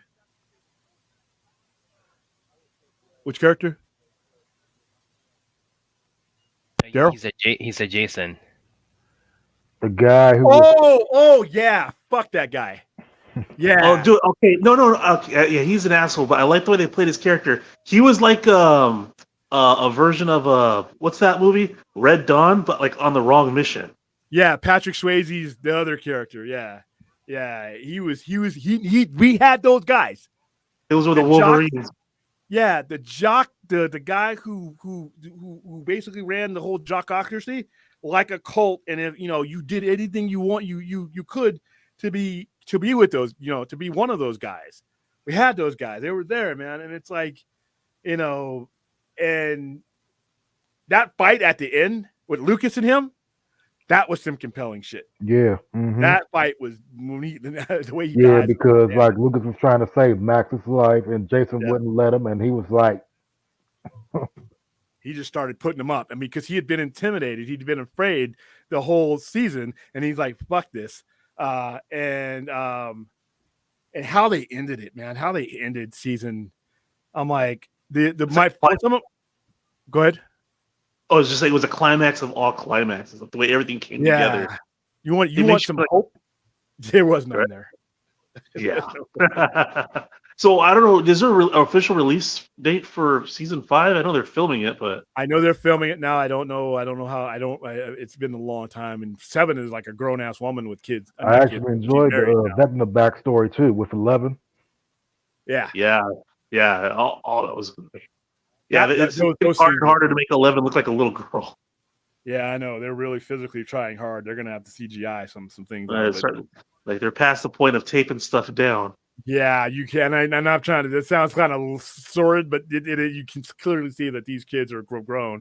Now, I don't know where they're going to be in this next one. How old they'll be? They may do a time jump. Who knows? But I'm looking at it like my favorite parts of. I mean, anything Eddie Munson was in, and his fate. I was watching it with people that cried when that happened. So season 5 is going to take place in like early 90s, right? Maybe. It's going to be hard to tell. I've been guessing ever since. So what expectations do you have for season 5? Because for the longest time, like my complaint about the other 2 seasons of Stranger Things, that it kept restarting. Like every new season could be the first season because everything kind of reverts back to zero and they go back living their lives. Duffer Brothers said not this time, simply because there's not going to be. You're. This is it. Everything led this to is what this. I'm waiting for. I wanted the everything world led to and everybody to know what's going on. I think they're going to where kill there's, off a main character. I think they're going to kill off a main character. I think they're going to kill off lockdown. several main characters, possibly. I want there to be Last season, I thought quarantines. Max was going to be it, but like they didn't. I think they want her to like survive. I guess so. She's going to probably like end up being blind when she wakes up, and then I guess she's gonna like conceive with like what Vecna's doing or whatever. Here's my guess. My guess is this: I think 11 ultimately sacrifices herself, And that's for going to Max. mess Mike up real bad if she dies. I don't think she's going to die. I'll say they'll pull an Akira. She's going to go into a higher existence and take. Yeah, Vecna with I think she's going to go into where she basically mends the upside down and closes that gap forever. But she has to be. It's kind of like what Loki did, where Loki has to be there now at all those nexuses of all those realities, or they'll all get all screwed up. I think she's going to leave our plane, and that's going to because Vecna still has the reason why I think she can't find Max in that coma area. And the why she's still in that condition is Vecna still has control over her, and I think Max, as throughout the story, was one of the anchors for him to begin with. There's only certain people that he can use as an anchor, and she's one of them. And I think what's going to ultimately end up happening is 11 is going to sacrifice her mortal existence to save Max. I don't know if anybody they do a good job of making you think that are they going to kill these fools? But my favorite parts, the reunion between Hopper and Joyce. I don't know why that was such a cool. That whole thing with him and Murray fought like hell. Like I was expecting the Russia stuff to be over like in an episode, and it got better. Well, no, because what it is like the Russians, they're like connected to it too, because they basically know about the upside down for some reason. I was saying, it felt like it was going to drag out, but like I'm glad it lasted as long as it did because every part was worth it for all the struggle that Hopper did. It made that reuniting all the more and worth. The way they filmed it when he grows out of that cage, and I even that's what I mean about with Stranger Things. There's no wasted character. The little Russian guy, the Russian dude, I was rooting for him to live. When he gets out of the cage of the Demogorgons, and then they're like, okay, out of one cage into another, and she opens up the cage. The way they filmed it, the way they built up and filmed it, when that sound score, what they played with it, and you do this 360 shot to where you see Murray standing behind him because he's been basically here everything to get to that point. She doesn't get to that point without him. And then you see it pan around to Hopper and the Russian dude who he's not there without. So you see these four people who've given everything for these two people to get together, and you see the looks on their faces. The Russian dude is happy and Murray's happy, and then they just hug. And I'm like, that's some sappy, sentimental shit, right? But they made it work. They made you care about this goofy adventure, this Kung Fu Murray on the plane, crashing the plane because he knocked out the pilot. He's just doing silly shit, but he comes through, and you're rooting for these guys. So I really, that, like I said, that's why I say that's a blueprint in storytelling. There's nobody in that there's nobody in it. Even Eddie's uncle. That was a tough scene to watch. Where Dustin, that's what I'm saying. Joseph Quinn, he's like the new hot actor everybody wants now, and I think he is going to kill it as Johnny Storm in Fantastic Four. Oh yeah, I think he's going to do a great job. He's just versatile. He's been just a few things I've seen him in. He's very versatile, and I'm happy for the guy because, like I said, I got attached to Eddie, and that scene with Dustin and Eddie's uncle. When he's putting up the signs, and he's like, he's trying to tell people, this guy wasn't that. You guys just didn't understand him. Dustin understood him. Yeah, because the thing he had with his grandfather was pretty emotional. Yeah, and when he started, the uncle understands what has happened without a lot of words. And he's like, well, where is Eddie now? And you just knew it. That's how good the storytelling was. You didn't need more words. And when Dustin told him how things went down, I'm like, that was cool. And then, like I said, immediately after that scene, you start seeing shit fall from the sky, and of course, everything is fucked up. Yeah, everything is fucked up. You're walking out, she's picking up the dandelions, it's dying, and then you turn around. A big dark cloud, meaning that the upside down is breaking into the real world. the way they did it, you're like, all right, everybody's cool. Hopper's back. He's reunited with Seven, even though we had some losses. It's heroic and all that, and everybody's gonna be okay. And I'm like, oh fuck. When you start walking to the yard and things are dead, and then when they pan that can, once again, the cinematography in this show is brilliant. Hey, William, my opinion on this is Stranger Things is basically what the old sci-fi series Haven should have been. Yeah, that show. And Yeah. The last fist pump moment was when 11 steps up and uses her power, and the helicopter's trying to shoot at her, and they're panning around through the scope, and they see her with their hands up, and that was a cool scene. Matthew Modine is great in this too. Matthew Modine is great, and I don't think he's dead. I actually think he's gonna be. I think he's alive. Oh man, it all kind of makes you wonder, like, just how many kids were they basically like experimenting on besides her and Vecna. Yeah. I think there's a lot going on there. But it's that show is like I said, I could do an entire stream on that show, and I wish they hadn't released the first step. That's a show that I think they should release one at a time, because there's a lot of conversation you can have. But I know a lot of people who binge watched it because they're like, I got to see who lives and dies. I'm like, oh, okay, right? Because they released how many episodes at once? They did 7, and then they gave you a break, and where they left the 7 was intense. They gave you 7, and then they released probably one of the best trailers for a TV show that I've ever seen. Yeah. I remember I did all 7 in. Go ahead. No, I just say I did all 7 one night. I don't remember the number, but I remember watching all of them up until it was over. I had watched the first half that Friday night, and I watched the second half that Saturday afternoon. That was good. So yeah. That's like they got to hold up and remind people what the benchmarks of some streaming shows are, because that would be like that was streaming at its finest. They're not gonna show it all at once, man. They're gonna show it all not gonna show it all week by week. They're gonna show it all at once. They're not Disney or they're not Amazon. There's a difference, okay? Yeah. Well, you want people to talk about it so that, I mean, even then, I would say don't release it the same way you did season 4. I would say at least one episode at a time.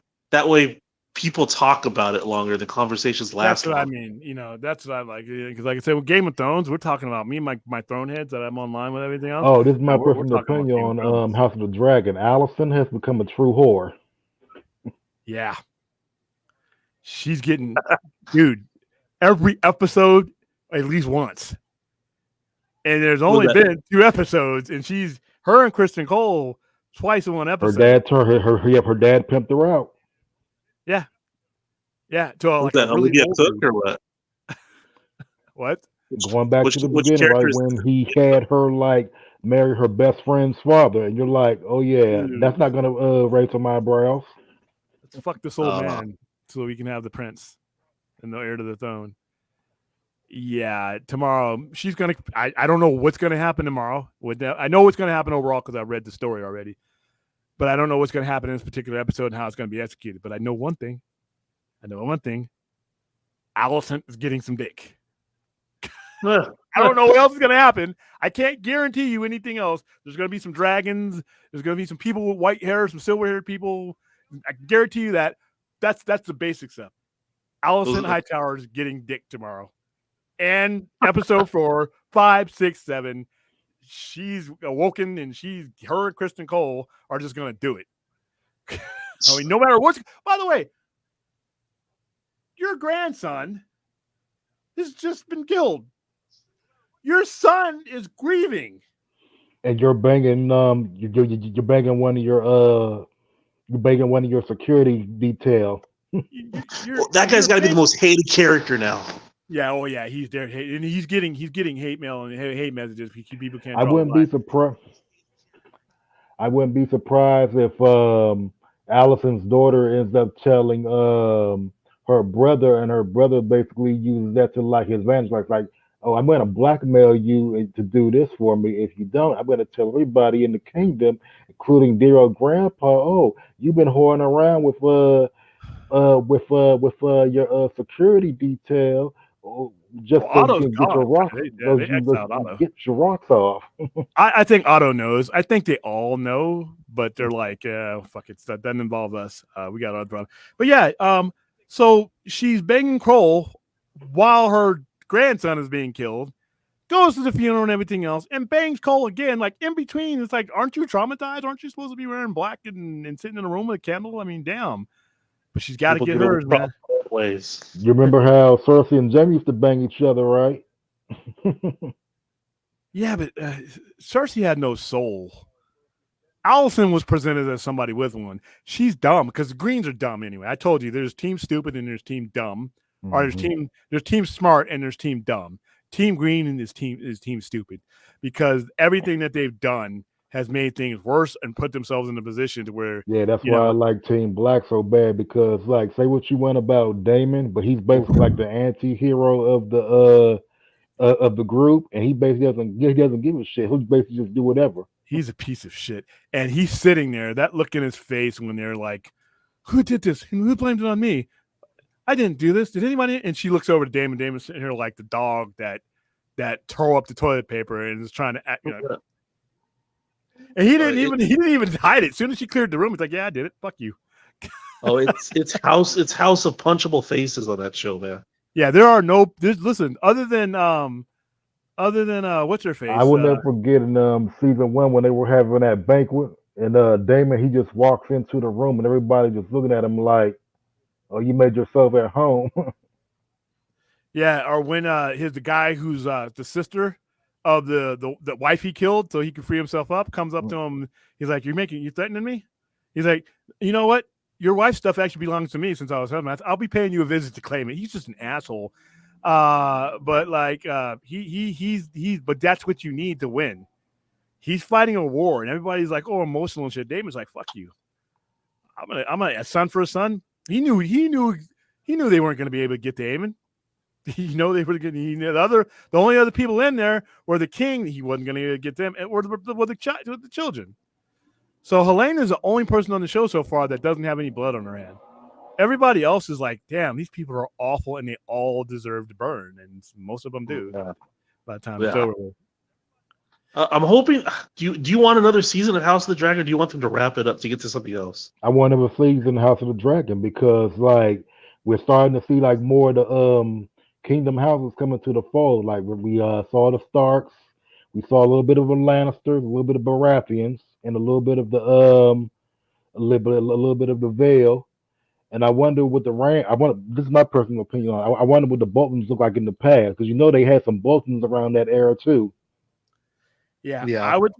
I would like to see them. They're going to wrap up Dance of the Dragons, not this season, but next season. I don't think you're going to get more than 3 seasons of this particular.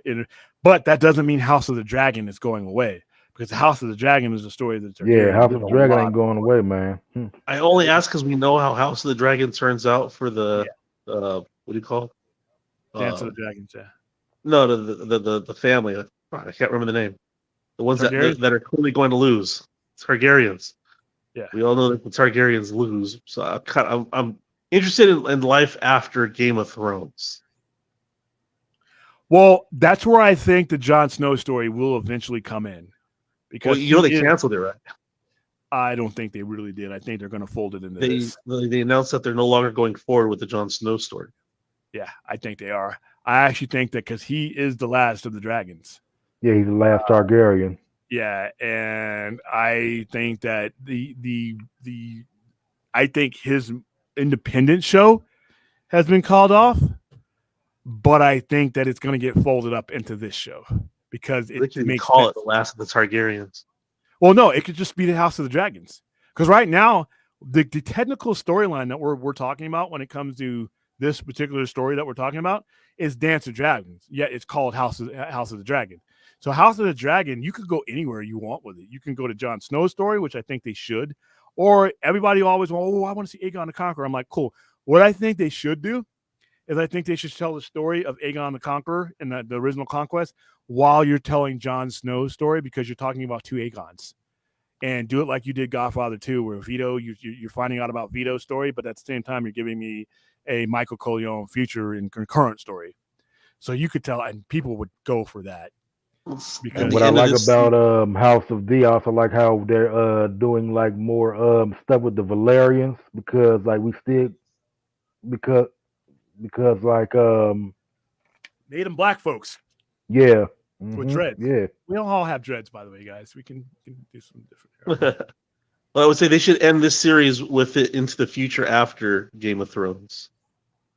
Well, that's where Jon Snow would come in, but that's what I want to see. That's what I want to see. I want to Like see bring Jon Snow in the final episode or whatever, and be like, time pass, and pass Game of Thrones into the new Jon Snow Targaryen series.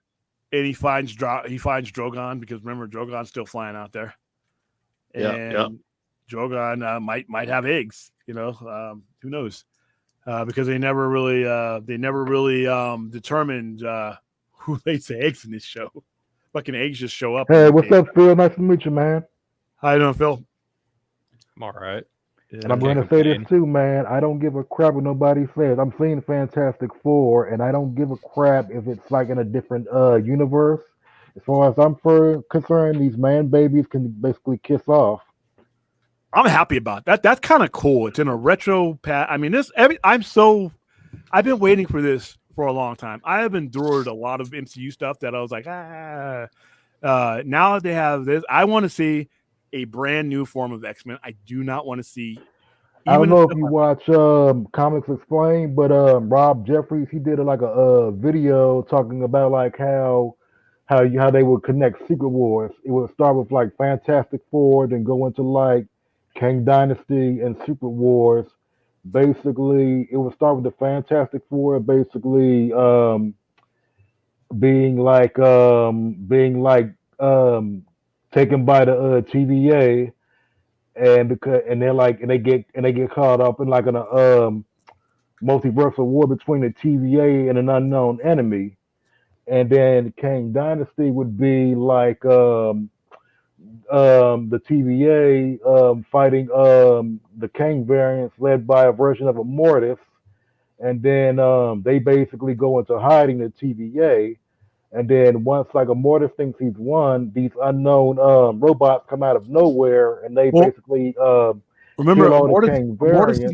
A Mortis isn't evil, so. And the one that basically kill and an unknown figure attacks a Mortis, and the person who attacks a Mortis is basically Doctor Doom. I really think it's going to be years before you. I'm just a guess. I think it's going to be years before you see Doctor Doom. I think it's going to be at least 3 years. I think Galactus, because of the nature of the storyline, I think I know you're going to see him, but because of the collapsing of the universes, that's where you see the Silver Surfer, the female Silver Surfer. You're going to see things before they consolidate. And I heard how he sounds too. The person they cast as Galactus, his voice sounds real deep. Yeah, they got the right guy for him. But I think that I think Kang, and that's why they didn't get rid of the character, even though the actor fucked up. I think Kang is huge as far as Fantastic Four goes. People really need to stop bitching and complaining about it being like some different universe. Like they're rich, they need to complain about they didn't get no one rad, and I'm like, first of all, they have to explain why we have not seen the Fantastic Four this whole time. There's a reason why they don't exist in the main timeline. Like if you go back and watch Multiverse of Madness, when Doctor Strange met that version of Reed Richards says, "Oh, I'm part of a team called the Fantastic Four." Doctor Strange did not know who Reed Richards was or who the Fantastic Four were. Well, also, if you're watching Loki, once that happens, all things that there is, once the sacred timeline is split up, everything that has happened has always happened now. True. So now that you're going to see the consolidation of it, it's going to be, we're going to end up with a composite universe that is what Marvel wants. William, who do you think Giancarlo Esposito might play in Captain America: Brave New World? I think it might be somebody from the Weapon X organization. Don't know. It could be. I don't know if it's a pre-established character or not. I don't know. Sinister finally.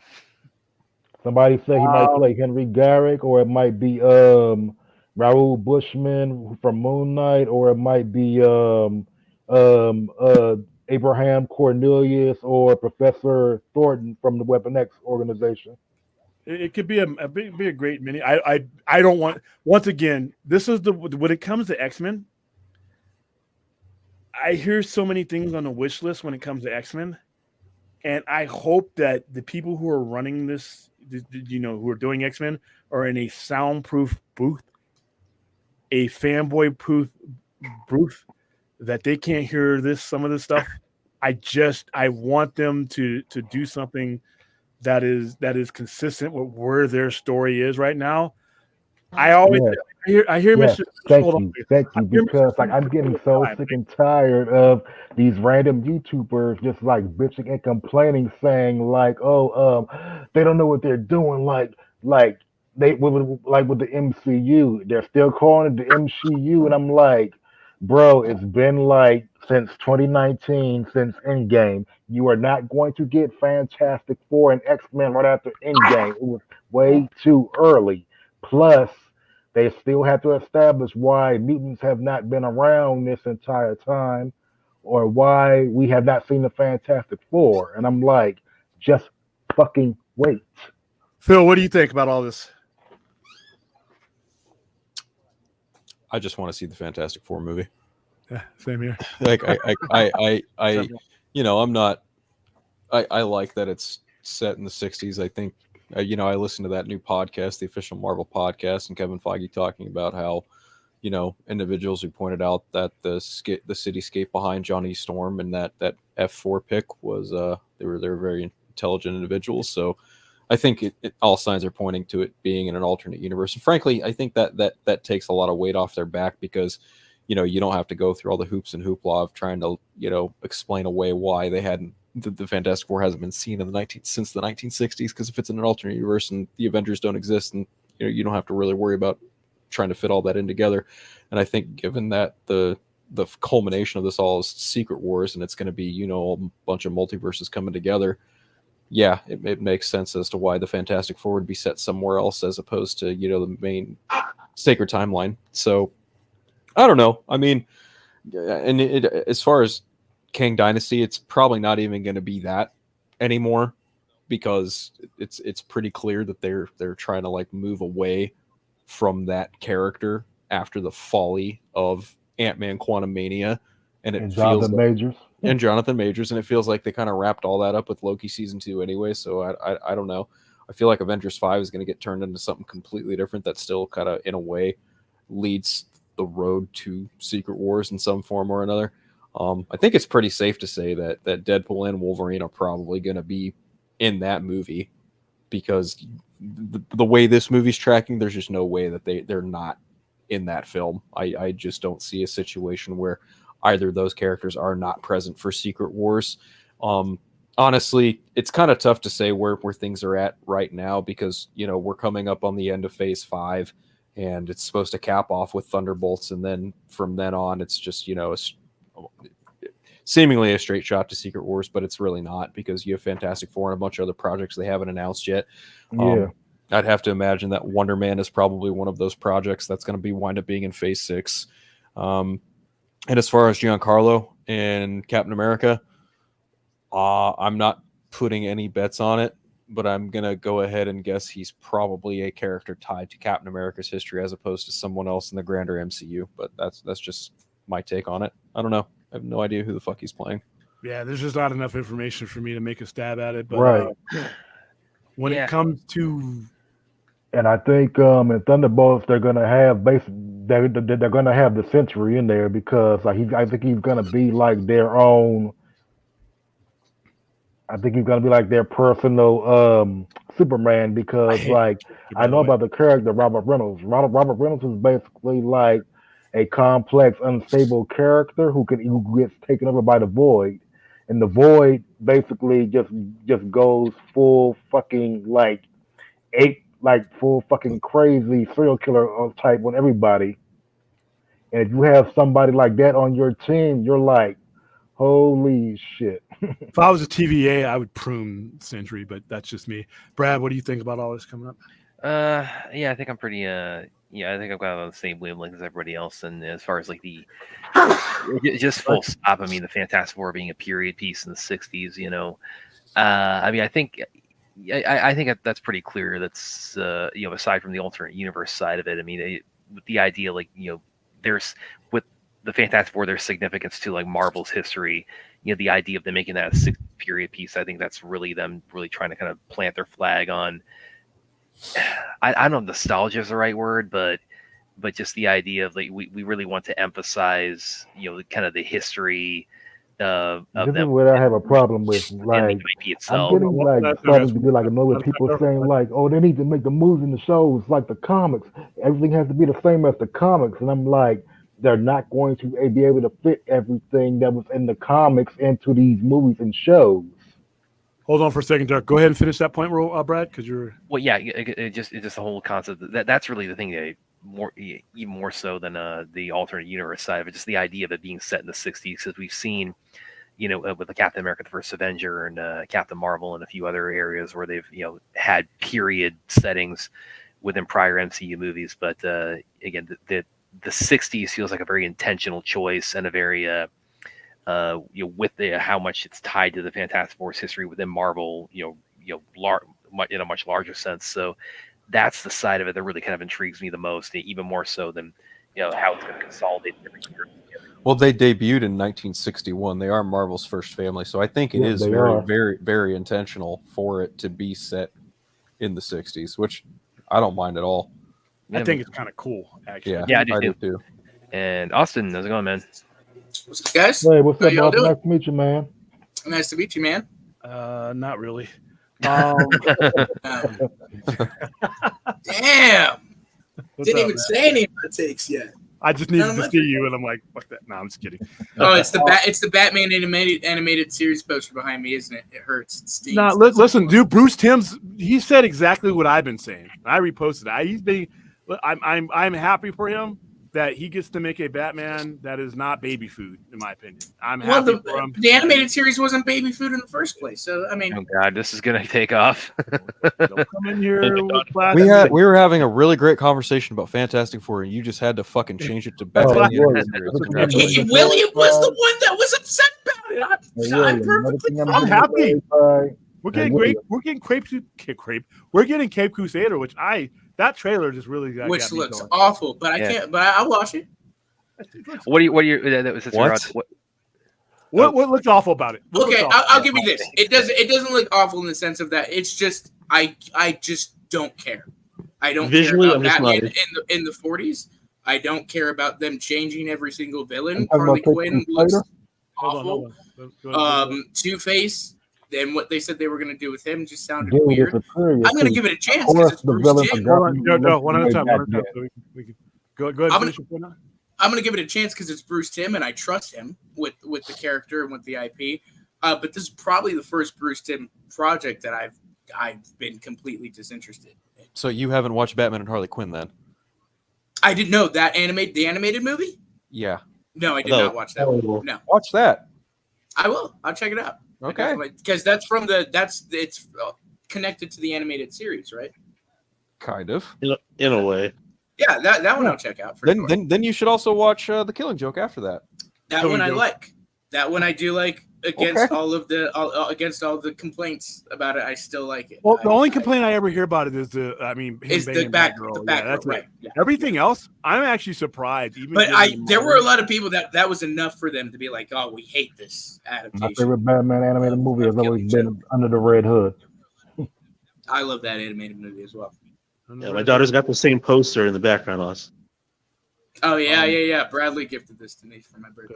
The Dark Knight. I love the Dark Knight. Aaron says William B. Austin, Dawn of Night animated Batman. It's on the ban list. I mean, it's on the ban list. I don't care that you don't like it. It's just the over exaggeration of calling it a baby show, which it's not. Baby food. Yeah, it is. It's not even close. And that just tells me you haven't watched it. I watched it. I generally don't come on the show with. And I watched when it came out. And you're coming at me with this. It's baby food. Okay, here's the problem. William had himself a couple helpings. The show itself, I have the quality of it. Conrad, all those guys who did hard work on it. Its influence is a problem. because Batman You're back, guys. isn't for kids. I will die on that hill. Batman isn't for kids, especially the kids of this era that they were feeding it to. Maybe the kids in the 30s and 40s, maybe not the generation that they were feeding it to. All right, so that's but even then problem it was. I mean, like, I'll be honest. I'll give both these shows this, and just because I haven't gone back and rewatched Superman, but I would probably say that's in the same category. For an animated show, those shows have a lot of adult themes, a lot of adult situations, and moments, even from the comics. Are you talking about Batman and X-Men? I'm talking Batman the Animated Series and Justice League. Okay, but see, with Superman and things like that, you didn't really change the nature of the character to present Superman. So I don't really have a problem with the Superman animation. Yeah, I was a fan of Justice League and Justice League Unlimited too. But when you're talking about Batman, especially following the era of the Renaissance that Batman went through from 1984 all the way up until that point, and you're going to grind it up and make it suitable for kids, like, no.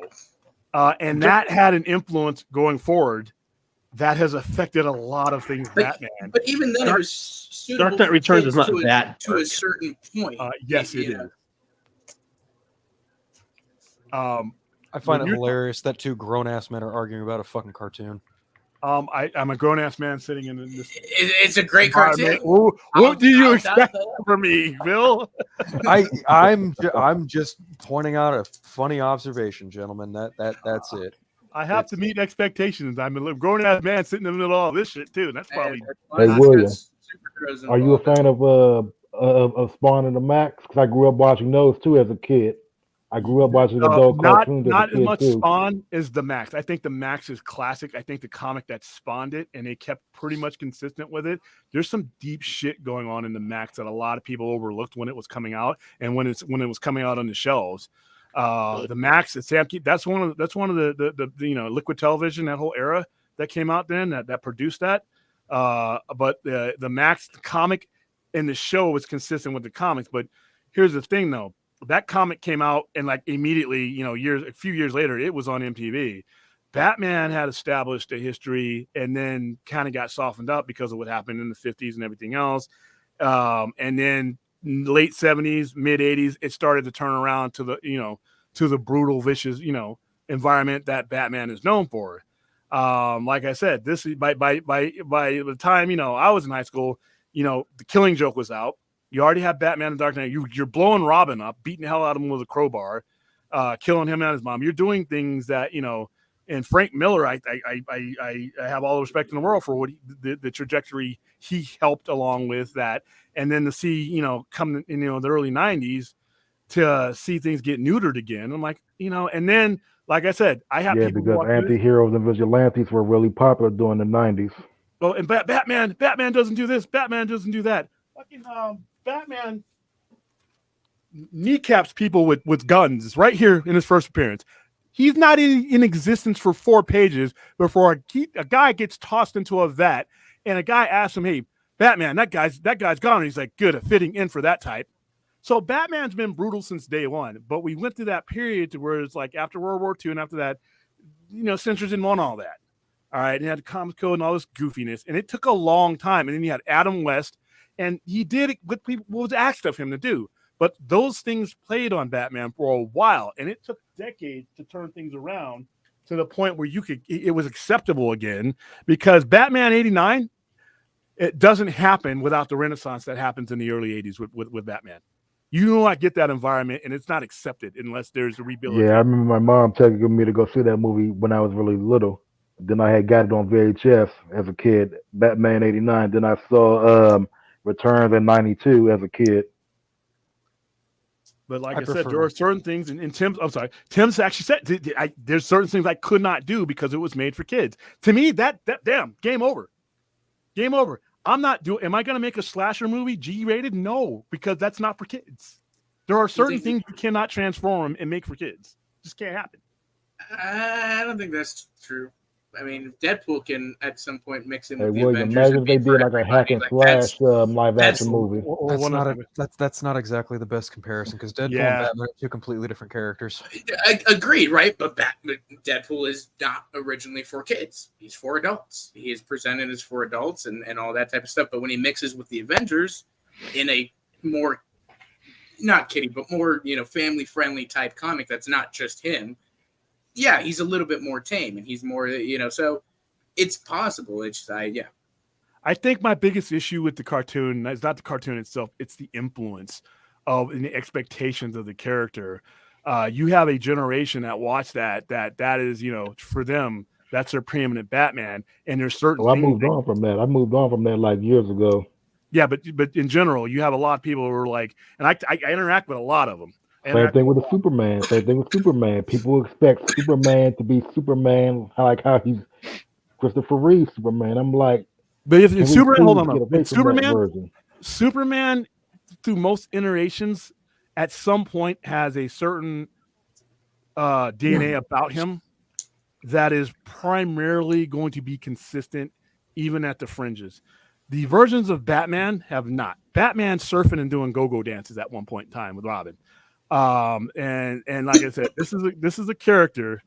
This is a character in a city that's brutal and corrupt, and it is basically a living, breathing sewer. And that's the environment that he exists in and he comes in. The Joker that I grew up with, the fucking psychopath that did crazy shit, that that made this to the point where we had to get permission slips. Yeah, I have that in my collection as well. The graphic novel. Yeah. So there are things, and you read Batman Year One, and you see all the stuff that happened, and then they finally brought Batman back to the point where it was consistent with what he was created to be. And like I said, there are just certain characters that you just can't. Once you start to change the nature of the character, they are no longer what they are supposed to be. Like that's why I like with Pattinson Batman. When Pattinson's beating the shit out of that guy, that first guy in that movie, or he's just pounding him. By the way, that guy's not okay. He's just pounding him, and that's the Batman. My Batman beats the hell out of people. My Batman. There's comics. There's guys that fall from 2 and 3 stories, and Batman's looking down at them. A couple of broken bones and a wrist. He'll be okay. No, that guy's fucking dead. Okay, and my Batman does what he needs to do. Period. And Commissioner Gordon's like, yeah, you know what? Better you take this guy out and do what you need to do with him than me having to give a notification to one of my cops that they ended up killing. That's the brutality of Batman. And like I said, you cannot homogenize that. You cannot. It works. It works because it puts from Batman '89 when he's hold on, the two mothers. Go ahead, Forth. I'm sorry. Go ahead. It works better that way because it pushes the boundaries of how problematic it is to be a vigilante. When you're doing as like the older Batman was doing. Yeah, and corrupt cops. I mean, that's why when I watched Matt Reeves' version of Batman, to me that's the look and feel of what it should be, as far as like the brutality of it, the city being a character of it, the cops being the way they were, the way they looked at him, that atmosphere, that intensity. I really enjoyed that, and I enjoyed Justice League Batman and stuff like that. But when he's by himself and he's detective, that's what I want to see. Those are they're two different, and that's the thing too. Like you said, there are many different eras of Batman to kind of play from.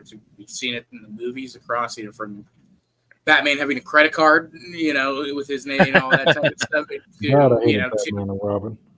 To the Batman, which I agree is a very comic accurate. That's my issue with animated. That's my issue with that. Not the quality of it, because like I said, there's a lot of people. Mark Hamill, there are people who put in quality work. The mission is what to me is a failure. I see your point. I still disagree. I think there are shows and there are things like Batman, Clone Wars, and all these other things that, because yes, they are for kids and they're aimed at kids because they're animation and all these other things, they still are able to hit on those themes and do all those things. And for me, make it as an adult still relatable and not just which for me is just that's essential to any good kid movie or kid that is that adults can enjoy it too and can also see the themes that probably the kid misses, goes over his head for until he watches it a little older when he's older. So yeah, it's just one of those shows where I think it's great for both. I mean, good. It's really hard to. I mean, I understand where you're coming from, but it's really hard to deny that the influence is negative as opposed to positive, because a lot of people do look at the animated series version of Batman as, quote, the definitive version of everything, that encapsulates the character from the 40s onward. I think when it comes to adapting the character, there's a line and a balance that you have to straddle, because obviously you're never going to be able to please everyone. That much is abundantly clear. But I feel like when it comes to Batman, there's like a fine line of like brutality and then outright capital murder, which I don't think Batman's ever explicitly deliberately killed anyone since the 40s and 50s, because in his first appearances he's holding guns and shit. It's characters evolve and change over time, and obviously the comic code changed things for a lot of characters too, but that's a whole deeper, different conversation. But when it comes to Batman and the animated series, like it's really hard to deny that series had its influence, positive or negative, whatever way you want to spin it. Regardless, it is quote the standard for a lot of people. And ultimately, I could even see where William is coming from, because I've seen a lot of people go, "No, I want the animated series in live action." I'm like, "You're never gonna fucking get that. So stop crying about it." I completely agree with you, but also at the same time, I agree that like there are a lot of moments, at least for me, in the animated series where Batman still is. He doesn't stop. He's still brutal, and he's still kicking people through walls and doing this and doing that. So yeah, I agree in that. Yeah, it's definitely for a Batman that people I like a hybrid of it. It's really just like it's the same way that people put 89 on the pedestal and act like that is the end all be all of Batman. It's the same way that, or Christopher Reeves with Superman, right? Or even Christopher Nolan, like, oh, this is the end all be all, greatest Batman ever. It's like you're literally telling on yourself that you are so close-minded in terms of Batman, where you are literally rejecting other versions that are just as good, if not maybe better. So I don't know. I when it comes to Batman conversations, I'm very picky and choosy with who I talk to about Batman, because frankly, a lot of Batman fans have kind of pissed in the pool in terms of that conversation. There's no nuance. It's the same thing with Star Wars and Superman. And see, I'm in a weird place where I truly do like them all. I mean, Clooney and the silly Adam West Batman, probably I don't necessarily want to see return, and even if they did it in a tasteful way, I'd be open to it. But that's just where Batman is for me. He's been through so many eras and so many different things. I like the comic code Batman. I like the Dark Knight Returns type Batman, or the BVS type Batman. I think both of those present good enough stories and doors open enough to to expand on his character in different ways. It's great because it doesn't limit the exploration of what you can do with these characters. Right. Even having a Batman that kills, depending on how you write the story, still acknowledges that. That can be a great story. Yeah, it acknowledges still that the Batman doesn't kill from stories that you don't like. It's just like an experimentation, so you can pioneer new avenues. Or more so, I think, because with Batman, a lot of it is psychology. It's what is that psychological effect on him of going to that level. Same with the thing though, half of these characters are deeply flawed. Not just like your traditional superheroes. Some of your superheroes have had like really messed up stuff happen to them in their lives. Like, prime example, look at Wolverine. Wolverine had his mind messed with by a shadow government organization that tried to turn him into like an assassin, and it messed him up really bad. The Punisher is hunted by demons of his past, of him like not even able to avenge the death of his family by the mafia, and that drove him to basically, hey, I'm gonna kill every single one of these people who try to hurt every single innocent person in the world. I think for me, it may be a factor of I'm a product of the era that I was introduced to these characters in. So for me, Wolverine disemboweled Donald Pierce to the point where he's bionic, and a whole bunch of other people.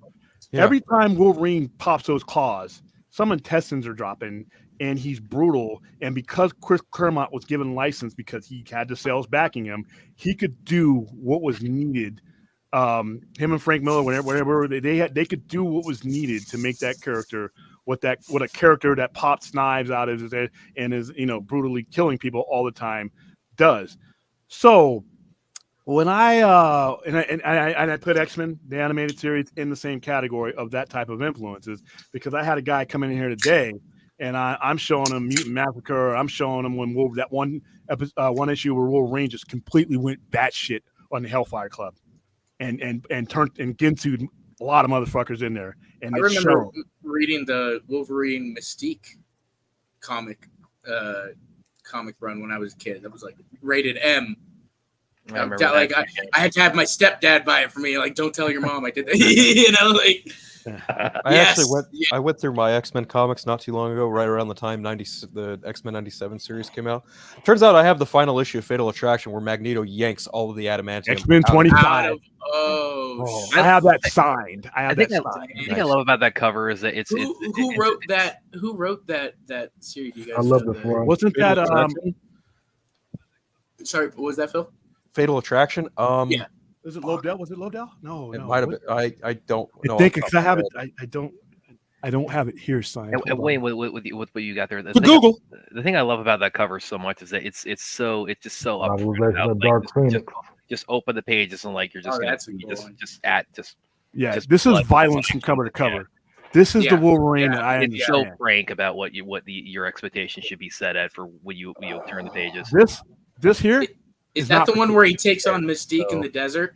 No, this is the one where he cuts the bear's hand off, the bear's arm off, and kills a bunch of ninjas. I didn't think there was as many ninjas in existence as he kills during his series. But this to me, this character is not for kids. Right. And to make this character for kids, you have to change things about this character. Then it's no longer the character. And see, that's where I draw the line. You may as well just make a character for kids that you don't have to change and distort. But if you're making this for kids, not the fucked up kids from the 80s like me, you're making this for 90s kids, you're having to change this into something that he is not. And that's my problem. Now tell me that, because I'm not as familiar with X-Men, comics like Fabian Nicieza and Scott Lobdell. You were right, William. Yeah, okay. So I got them both to sign that one. Nice. So tell me this: when Wolverine interacts with when he's a part of an X-Men comic, and it's not just a Wolverine comic, is he more tame, or is he just as violent and bloody in those X-Men comics? No. When he pops those claws, there's a purpose. Somebody's dying.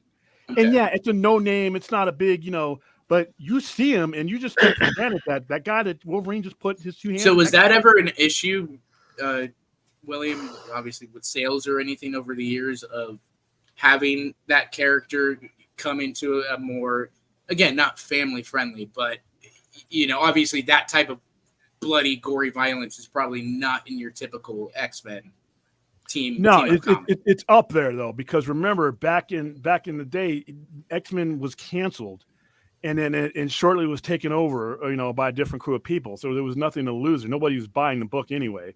And when it got resurrected in 1975 and all the way through, when John Byrne and Chris Claremont came along, we were going through a different era in comics. The violence was a little bit more prevalent. X-Men wasn't the top selling book at first. By the time it became the top selling, they brought in characters like Storm, Banshee, Thunderbird. Yeah, but you reached a point to where it was selling so many units that Chris Claremont, you didn't say no to Chris Claremont. If you said no to Chris Claremont, he was just going to leave your book, and then that didn't, then you're going to have a problem. Right. But no, Wolverine was vicious and violent. His battles with Sabretooth and those tunnels, like I said, the Hellfire Club. There are people walking around that have different abilities than they were born with because Wolverine cut something off. And he's always been vicious. He's always been that way. And whoever has handled the character has always treated him that way. There was never any going back with Wolverine. And he would have points where he went completely feral, and Jean Grey or somebody had to calm him down. Gallery too. Yeah. So no. So when you decide that you're going to take that character who's been handled, has consistently been one way and is that thing, and turn him into something suitable for kids, that's where somebody in the meeting needs to kick the table over and say, we need to break for lunch. Because that, to me, that is a distortion. And I say the same. You wouldn't make a Friday the 13th for kids. No. All right. You can't change when you have to change the nature of something to make it suitable for an audience. You need to just create something for that audience. You know, and you got Power Pack. You got all kinds of other things, but you're gonna take a guy who literally disembowels people and is designed to kill, and you're gonna do that to him. Apocalypse to me, that soft and gooey Stay Puft Marshmallow Man in comparison to the Apocalypse that I understood Apocalypse to be. Come on, man. Yeah, I'll be honest. I never saw X-Men Apocalypse or Dark Phoenix. I'm talking about the one that was portrayed in the cartoon, the X-Men animated series. Oh, okay. Yeah. So, especially the earlier versions of it, like I said. I see now. I saw like reruns of the original series when I was a kid, but I've never seen the whole show. Yeah, people. I watched the new season, which I thought was great because William, did you watch the the new season of X-Men 97 for me felt like it was coming from a place of we know that audience has grown up now, so the show is more adult, and by the way, I'm going to make a device that's right in front of my counter right here that catapults you as far away from me as possible. If you come in here and say, when they make the MCU X-Men, it needs to be just like the cartoon. I will push the button and I will aim it towards the furthest reaches of Nevada, and that's where I want you to land. No. Yeah, that's starting to get annoying. I'm tired of hearing that on other YouTube channels. It's starting to get annoying. I agree. Yeah, I don't want the animated series recreated in live action. I do want the care that they are taking with the animated series and that they put into the animated series. That's fine. The stakes are really good. That is what I want. I want that care and that passion that these guys know those characters and present them in a way that is comic accurate. That's what I want them to do is just like have the characters already established. We don't need no more origin stories with these characters. Just have them already established. I will say, if I see Wolverine's origin one more time, I'll flip out. We got it in the original in X-Men. We got it in Wolverine Origins. We got it in Apocalypse. We don't need it. You could do I still haven't seen Tom Holland Spider-Man get bit by the Spider-Man. And I don't need to. We haven't seen Uncle Ben with him. That was the fucking smartest thing they could have done. Was not showing him getting bitten by the spider, and all the people bitching and moaning. Oh, Uncle Ben's not there. Well, guess what? Aunt May was the one who died in this continuity. Get the fuck over it. I'm not gonna lie, I was not upset about that. I was not upset. I thought that was actually done very tastefully because you had two movies where she is his Uncle Ben. Yeah, in a sense, so it made complete sense. Well, I've always kind of said they've kind of split the Uncle Ben role in the MCU between Tony Stark and Aunt May, so they both kind of fill that for any reason. Yeah, no. it was time to move on. For me, it definitely felt more Aunt May, because she's like Stark cares for him, but he just doesn't have the time to be there for him. Yeah, Tony Stark only gave a shit about Spider-Man. Aunt May was the one who gave a fuck about Peter Parker. Right. Yes, she did. Right. And I will say, like, that her death and everything is, I have complaints about that movie, but that was a You're talking about the old comics from like the 90s where they did that story where they had his parents as CIA agents. No, SHIELD agents. No, that was the Amazing Spider-Man movies that did that, right? Yeah. Well, they did it in the comics too. Yeah, they were SHIELD agents. They did do it in the comics, yeah. Yeah, Wolverine's actually there when they find out they're pregnant. He's like, "Congratulations, bub." I'm all for it. And here's the thing: not only do I not want to see the X-Men cartoon used as that type of influence, there are Fox movies I love when it comes to X-Men. I don't want to see those as used as. I want to see something. I want to see something in the vision of what is consistent with Kevin Feige has been thinking about. I hope that because he's part of that. Yeah. And I don't love him any less. I just wanted. I've been waiting for this new thing, Hey William, how would you feel if the first X-Men story they do in the MCU is God Love Man Kills? I don't. I'm not a. I trust him to go where he wants to go with it. Here's the thing, though. I hope that they don't go so deep into it, because there are certain characters that have in X-Men that have been sensationalized on different formats, and a lot of them have been used in ways that they never were intended to be used. So there are stories to tell. You could easily start out with the founding of the X-Men. And not necessarily tell a complete origin story, because there's a lot of, we always want to jump to Storm, Wolverine, and everything else, but we had like years before those characters were even X-Men. So I would trust Kevin Feige or whoever he gets to do it to tell those stories and eventually get. Now these characters can be in existence. Wolverine, all this can be out there, but they don't necessarily have to come together as a version of the X-Men a lot of people associate it with. Right. You know, I want to hear an Iceman story, a good one, not him just, I wouldn't mind hearing a different version of Cyclops and Jean Grey and them meeting at the school. They might go and the Angel. ultimate X-Men story from And the Angel. from the ultimate. Oh my God, the best thing they can do is stay far and away from Ultimate X-Men. Mark Millar royally fuck those characters with that shit. Oh my God, no thank you. I don't need Scarlet Witch and Quicksilver being ancestral. No thanks. You don't Hard want no no. Cersei. You don't want no Cersei and Jamie. Absolutely fucking not. No, I'm Yeah. good. No babies with 3 heads. Fuck no. Doesn't count if you're mute. It would probably be worse. Mm. But no, I am looking forward to just seeing this version that fits in this universe, and seeing how they do it. I don't want to see. This is new ideas. I want new ideas, and I've waited. And I've don't waited. X-Men also have a history with both Black Panther and Namor? I think you're going to see Black Panther get recasted like they should have done. But I think the Sacred Timeline will allow for his death to be pretty much retconned. There's going to be a lot of things that have happened over the last 20 years. I don't think they will. I think they are going to lean hard into T'Challa Jr. I don't think they're going to do that. I'll bet. Lataya Wright literally just came out and kind of confirmed that her and Okoye are going to raise T'Challa to be the next. Yeah, but even still, that on the Sacred Timeline, if you're gonna yank that character from the far future into current times, then that's basically recasting the character. True, you have a chance there, yeah. Yeah, because the fanboys, they want to. I think what happened was when Chadwick passed away, they wanted to see, I guess, his version of T'Challa meet Storm, but Storm does not exist in the main MCU timeline right now. Right. Yeah. I think we're gonna get T'Challa again. I don't think they're gonna. I just like I said, I don't have any inside information. It'll be a variant. Massive mistake. I hope so. I hope that whatever they do after Secret Wars, they recast everybody. It'll be a variant. It'll be someone different. Yeah. Well, it's fine as long as it's T'Challa. Yeah, exactly. I'm good with that. I'm good with that. Because I thought that was a huge mistake. I thought that was a massive mistake, and it was one of the few times at that point that they made a decision not based on. You think they're going to bring back the actor who played Namor? I hope they do, because he was the best part about that movie.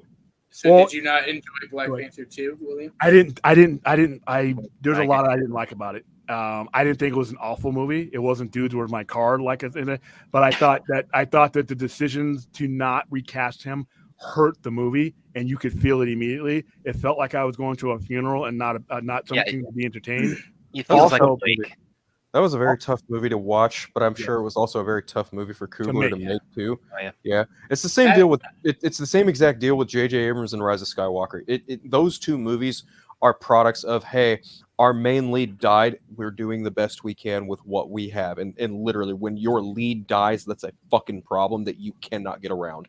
And not only that, it's a lose-lose, because you're always going to have those people that are going to recast. You're going to have the people that are going to don't. It's such a sticky situation. I think the one to thread that needle the best that's had the situation happen to them, like in recent memory anyway, probably is Fast and Furious 7. When Paul Walker died.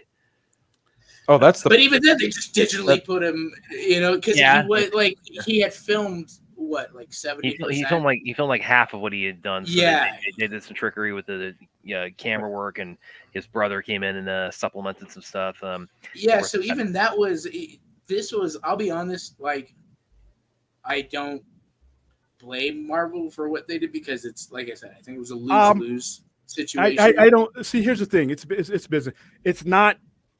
I'm not going to the movie to see. It's not the Chadwick Boseman. He's there. Everything that the movie is there as an asset to tell the story.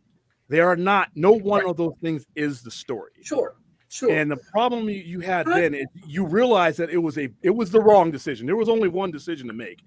And they made the wrong one. And here's I why. don't. Can we say it's the wrong decision because it still Yeah. made $800 million? Yeah, but here's the thing: the quality of the movie suffered. If you look at it this way, and when you see, Yes, I agree with that. you see the Movie still Neymar's made money though. Neymar, you know what? There's a lot of things that make money that aren't as good. You know, the MCU machine. You can't say, well, something from the MCU that on that level did after something made $1 billion. Thor Ragnarok there made wasn't money. bad. Yeah, so there you go. Yeah. But here's the thing, though. That hurt when Submariner, when Neymar's character rose to a certain level, there was nobody there to rise to his level. The substitute wasn't there. That movie wasn't designed to work that way. So here's the reality of this, and listen. I know I need to do this. Here's what I'm going to do. I'm going to do this to make this easier, you know, so that we understand this. I think to accompany your point, though, they did not have. I mean, they had a good reason to not recast, but they also didn't have a good reason not to recast because they've recast the Hulk before. They recast another actor who passed away, i.e., Terrence Howard. That's not what I was getting at. No, I meant what the fuck is it? William Hurt, his character, Thunderbolt Ross. They recast him with Harrison Ford. He passed away too, and they had no problem recasting him. But to William's point, like looking at it in hindsight, yeah, they probably should have recast the character. And I think even his family and he even said, "Fucking recast." Yeah, he was up for it. And see, that's the thing. I'm not. It's a weird thing because it's like I'm kind of playing more devil's advocate here. I agree with you. Well, I agree. I think the movie suffered because of it. I think they should have recast and all those types of things. At the same time, I am trying to see it like, again, you know, kind of a lose-lose. And at the same time, I can also give them this. Like they were setting up Shuri to take up the mantle from the first film. Like But that wouldn't have happened in that way had he not have passed sure, away. Absolutely. Was it? So was here's it the thing. rushed into that and all of that? Yeah, absolutely. But When he passed away, when this question came up, it took me 2 seconds. Recast him. Yeah. Recast him. Took me 2 seconds. Because I'm going to put the spoiler alert out here. No matter what your workplace is or what you're doing, people die. All right? I go. The world still turns. Brad takes over the show. No, okay. But here's the thing, though. Here's the thing.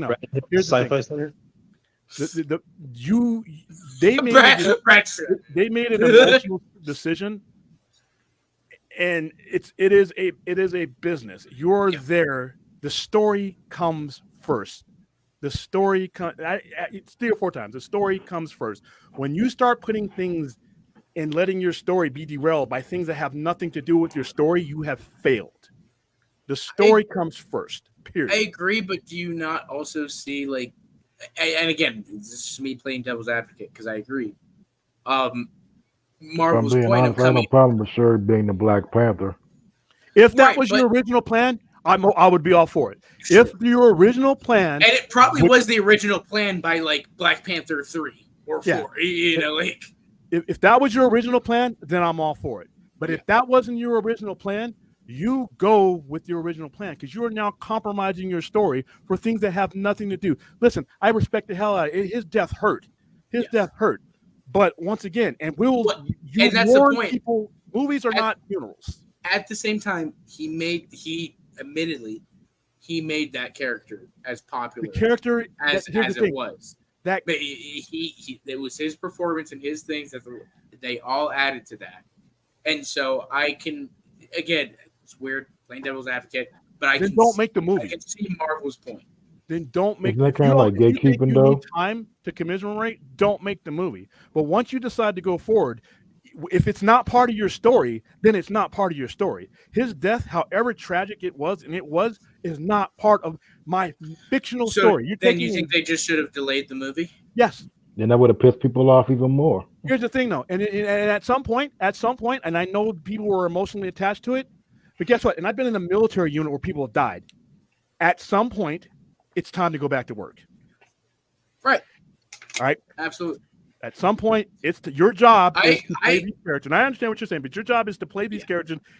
That's your job. If you can no longer do your job, then that's the thing. And I'm not trying to sound cold, but like I said, the character is Black Panther. To me, it was a more hurtful mistake because, like I said, black folks, we ain't got that many people at the top of the card on that level. I can count them on less than this hand. And so not only did he die, the work stopped.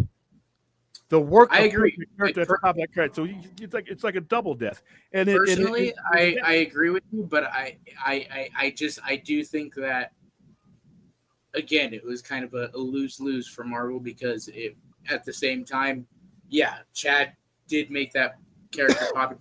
Either way, even if they did recast, they probably still would have lost some money in this, So that's what I'm saying. It was a lose. I think they would have been fine. I think they would have actually made more money because here's the thing: the adults in the room had to be the ones that make the decision. Once the adults in the room had made the decisions consistent with the kind of decisions that they would have made, differently, they would have been fine. I think once the leader blinks, everybody below blinks, and the people who were the creative process blinked, and that was it. If they would have said, you know what, we need some more time. Then and then came back with T'Challa with Black Panther and made a quality movie. I would dare those people to they weren't going to boycott that because, by the way, by you're boycotting that, you're basically saying the work he did to get to that character that's gone now. So no, I would have gone, and it wouldn't have taken me a few hours. I would have been like, this is what we're doing. You need time? I'll give you some time, but we're not going to compromise our story. Well, also too, don't have anything you can to do probably with it. throw into the mix. That was under the Chapek era, was it not? Yeah, but a lot of that decision was left up to them, though. And that's another thing. Well, I can see Somebody Chapek going like, "Hey, we got $1 billion movie in the first one. Fucking put it out." Yeah, but listen, that type of thing, like, because that was Chapek's whole mandate was get stuff out. But even the director, did he let the director, pretty much kind of drive that decision making? And I'm like, no, man, this is the movie. We're making the movie we came in here to make. That's what we're going to do. If you can't do that, I can respect that. Then I need to relieve you of those duties. I agree. Need to get somebody else to come in and do that. And I don't hate you. I'll hire you for something else. But that's why Colin Trevorrow walked from episode 9. Yep. Yeah. Pretty much, yeah. And I think the uniqueness is that obviously it was the first major Black Marvel character. Chad had a big impact on that, all those types of things. Because other than that, yeah, Phil's right. They recast William Hurt. They'll probably end up recasting Kane. They recast all the Gen V's recasting the guy that just passed away. In that show, like. I think it's just the uniqueness of the situation in that, like, Black Panther hadn't been brought to screen in that way before. Chad kind of felt like, that a big proponent of that. And now Marvel's in this situation of they feel more dependent on Chad carrying the character than the character being able to carry the character. Which is inconsistent with all the decision making they have. That's the one thing I've always admired about Marvel and Disney Marvels, everything else. They've always put the story first, and they don't let these things like that do it. So when they made that decision, to me, I thought for sure they were going to recast them. But when they didn't, that is like I said, that was not consistent with what they done before, and not consistent with what they did past that. And I think in hindsight, like I said, your job is to make a movie. You don't make decisions that hurt your movie. They made a decision that hurt their movie. Yeah, it made a lot of money, but at the same time, you sat there. Dude, that movie was one of the hardest movies to get through. Listen, I mourn people in the proper places to mourn them. There are thousands of ways to pay memoriam and tribute to somebody. I don't go to the fucking movies for a funeral unless I'm going to a movie about a funeral. And that movie, those first 20 minutes of that movie was full of dread. And not only was it full of dread at the first 15 to 20 minutes of it, you felt the whole of in that movie because she wasn't to that level. Yeah, for me, the biggest mistake was it wasn't believable enough that the technology couldn't save it. Yeah. Well, on that note, guys, that in a sense was not. As Aaron points out, we're going to have our watch. Yeah, we do got to bolt because I got to go get some food, and we got to go be back literally in an hour, and we're going to do A Volent Nature to watch some people get hacked up in ways that William's going to love it. I can absolutely assure you. And Ruth is going to be over the moon. Ruth. We may have to talk about. We have a conversation with Ruth. All right, guys. Everybody who was able to show up to this extended version of the panel, to this abbreviated show, thank you for everybody who liked, subscribed. Appreciate having you guys. And anytime, gents. help me get to 1,000 before we head off to Comic-Con. That'd be really cool to go roll into San Diego with 1,000, but who knows? Hey, William, Will's going to Comic-Con too, so y'all both might meet each other there. Yeah. Phil will be down there. Ray will be down there, and I got, like I said, I'm lining up interviews and stuff to where, like I said, I'm gonna have a lot of fun, but I'm gonna bring a ton of content to you guys. So like, subscribe, share, and we will literally see you, no shit, in about an hour for some of you. All right, guys.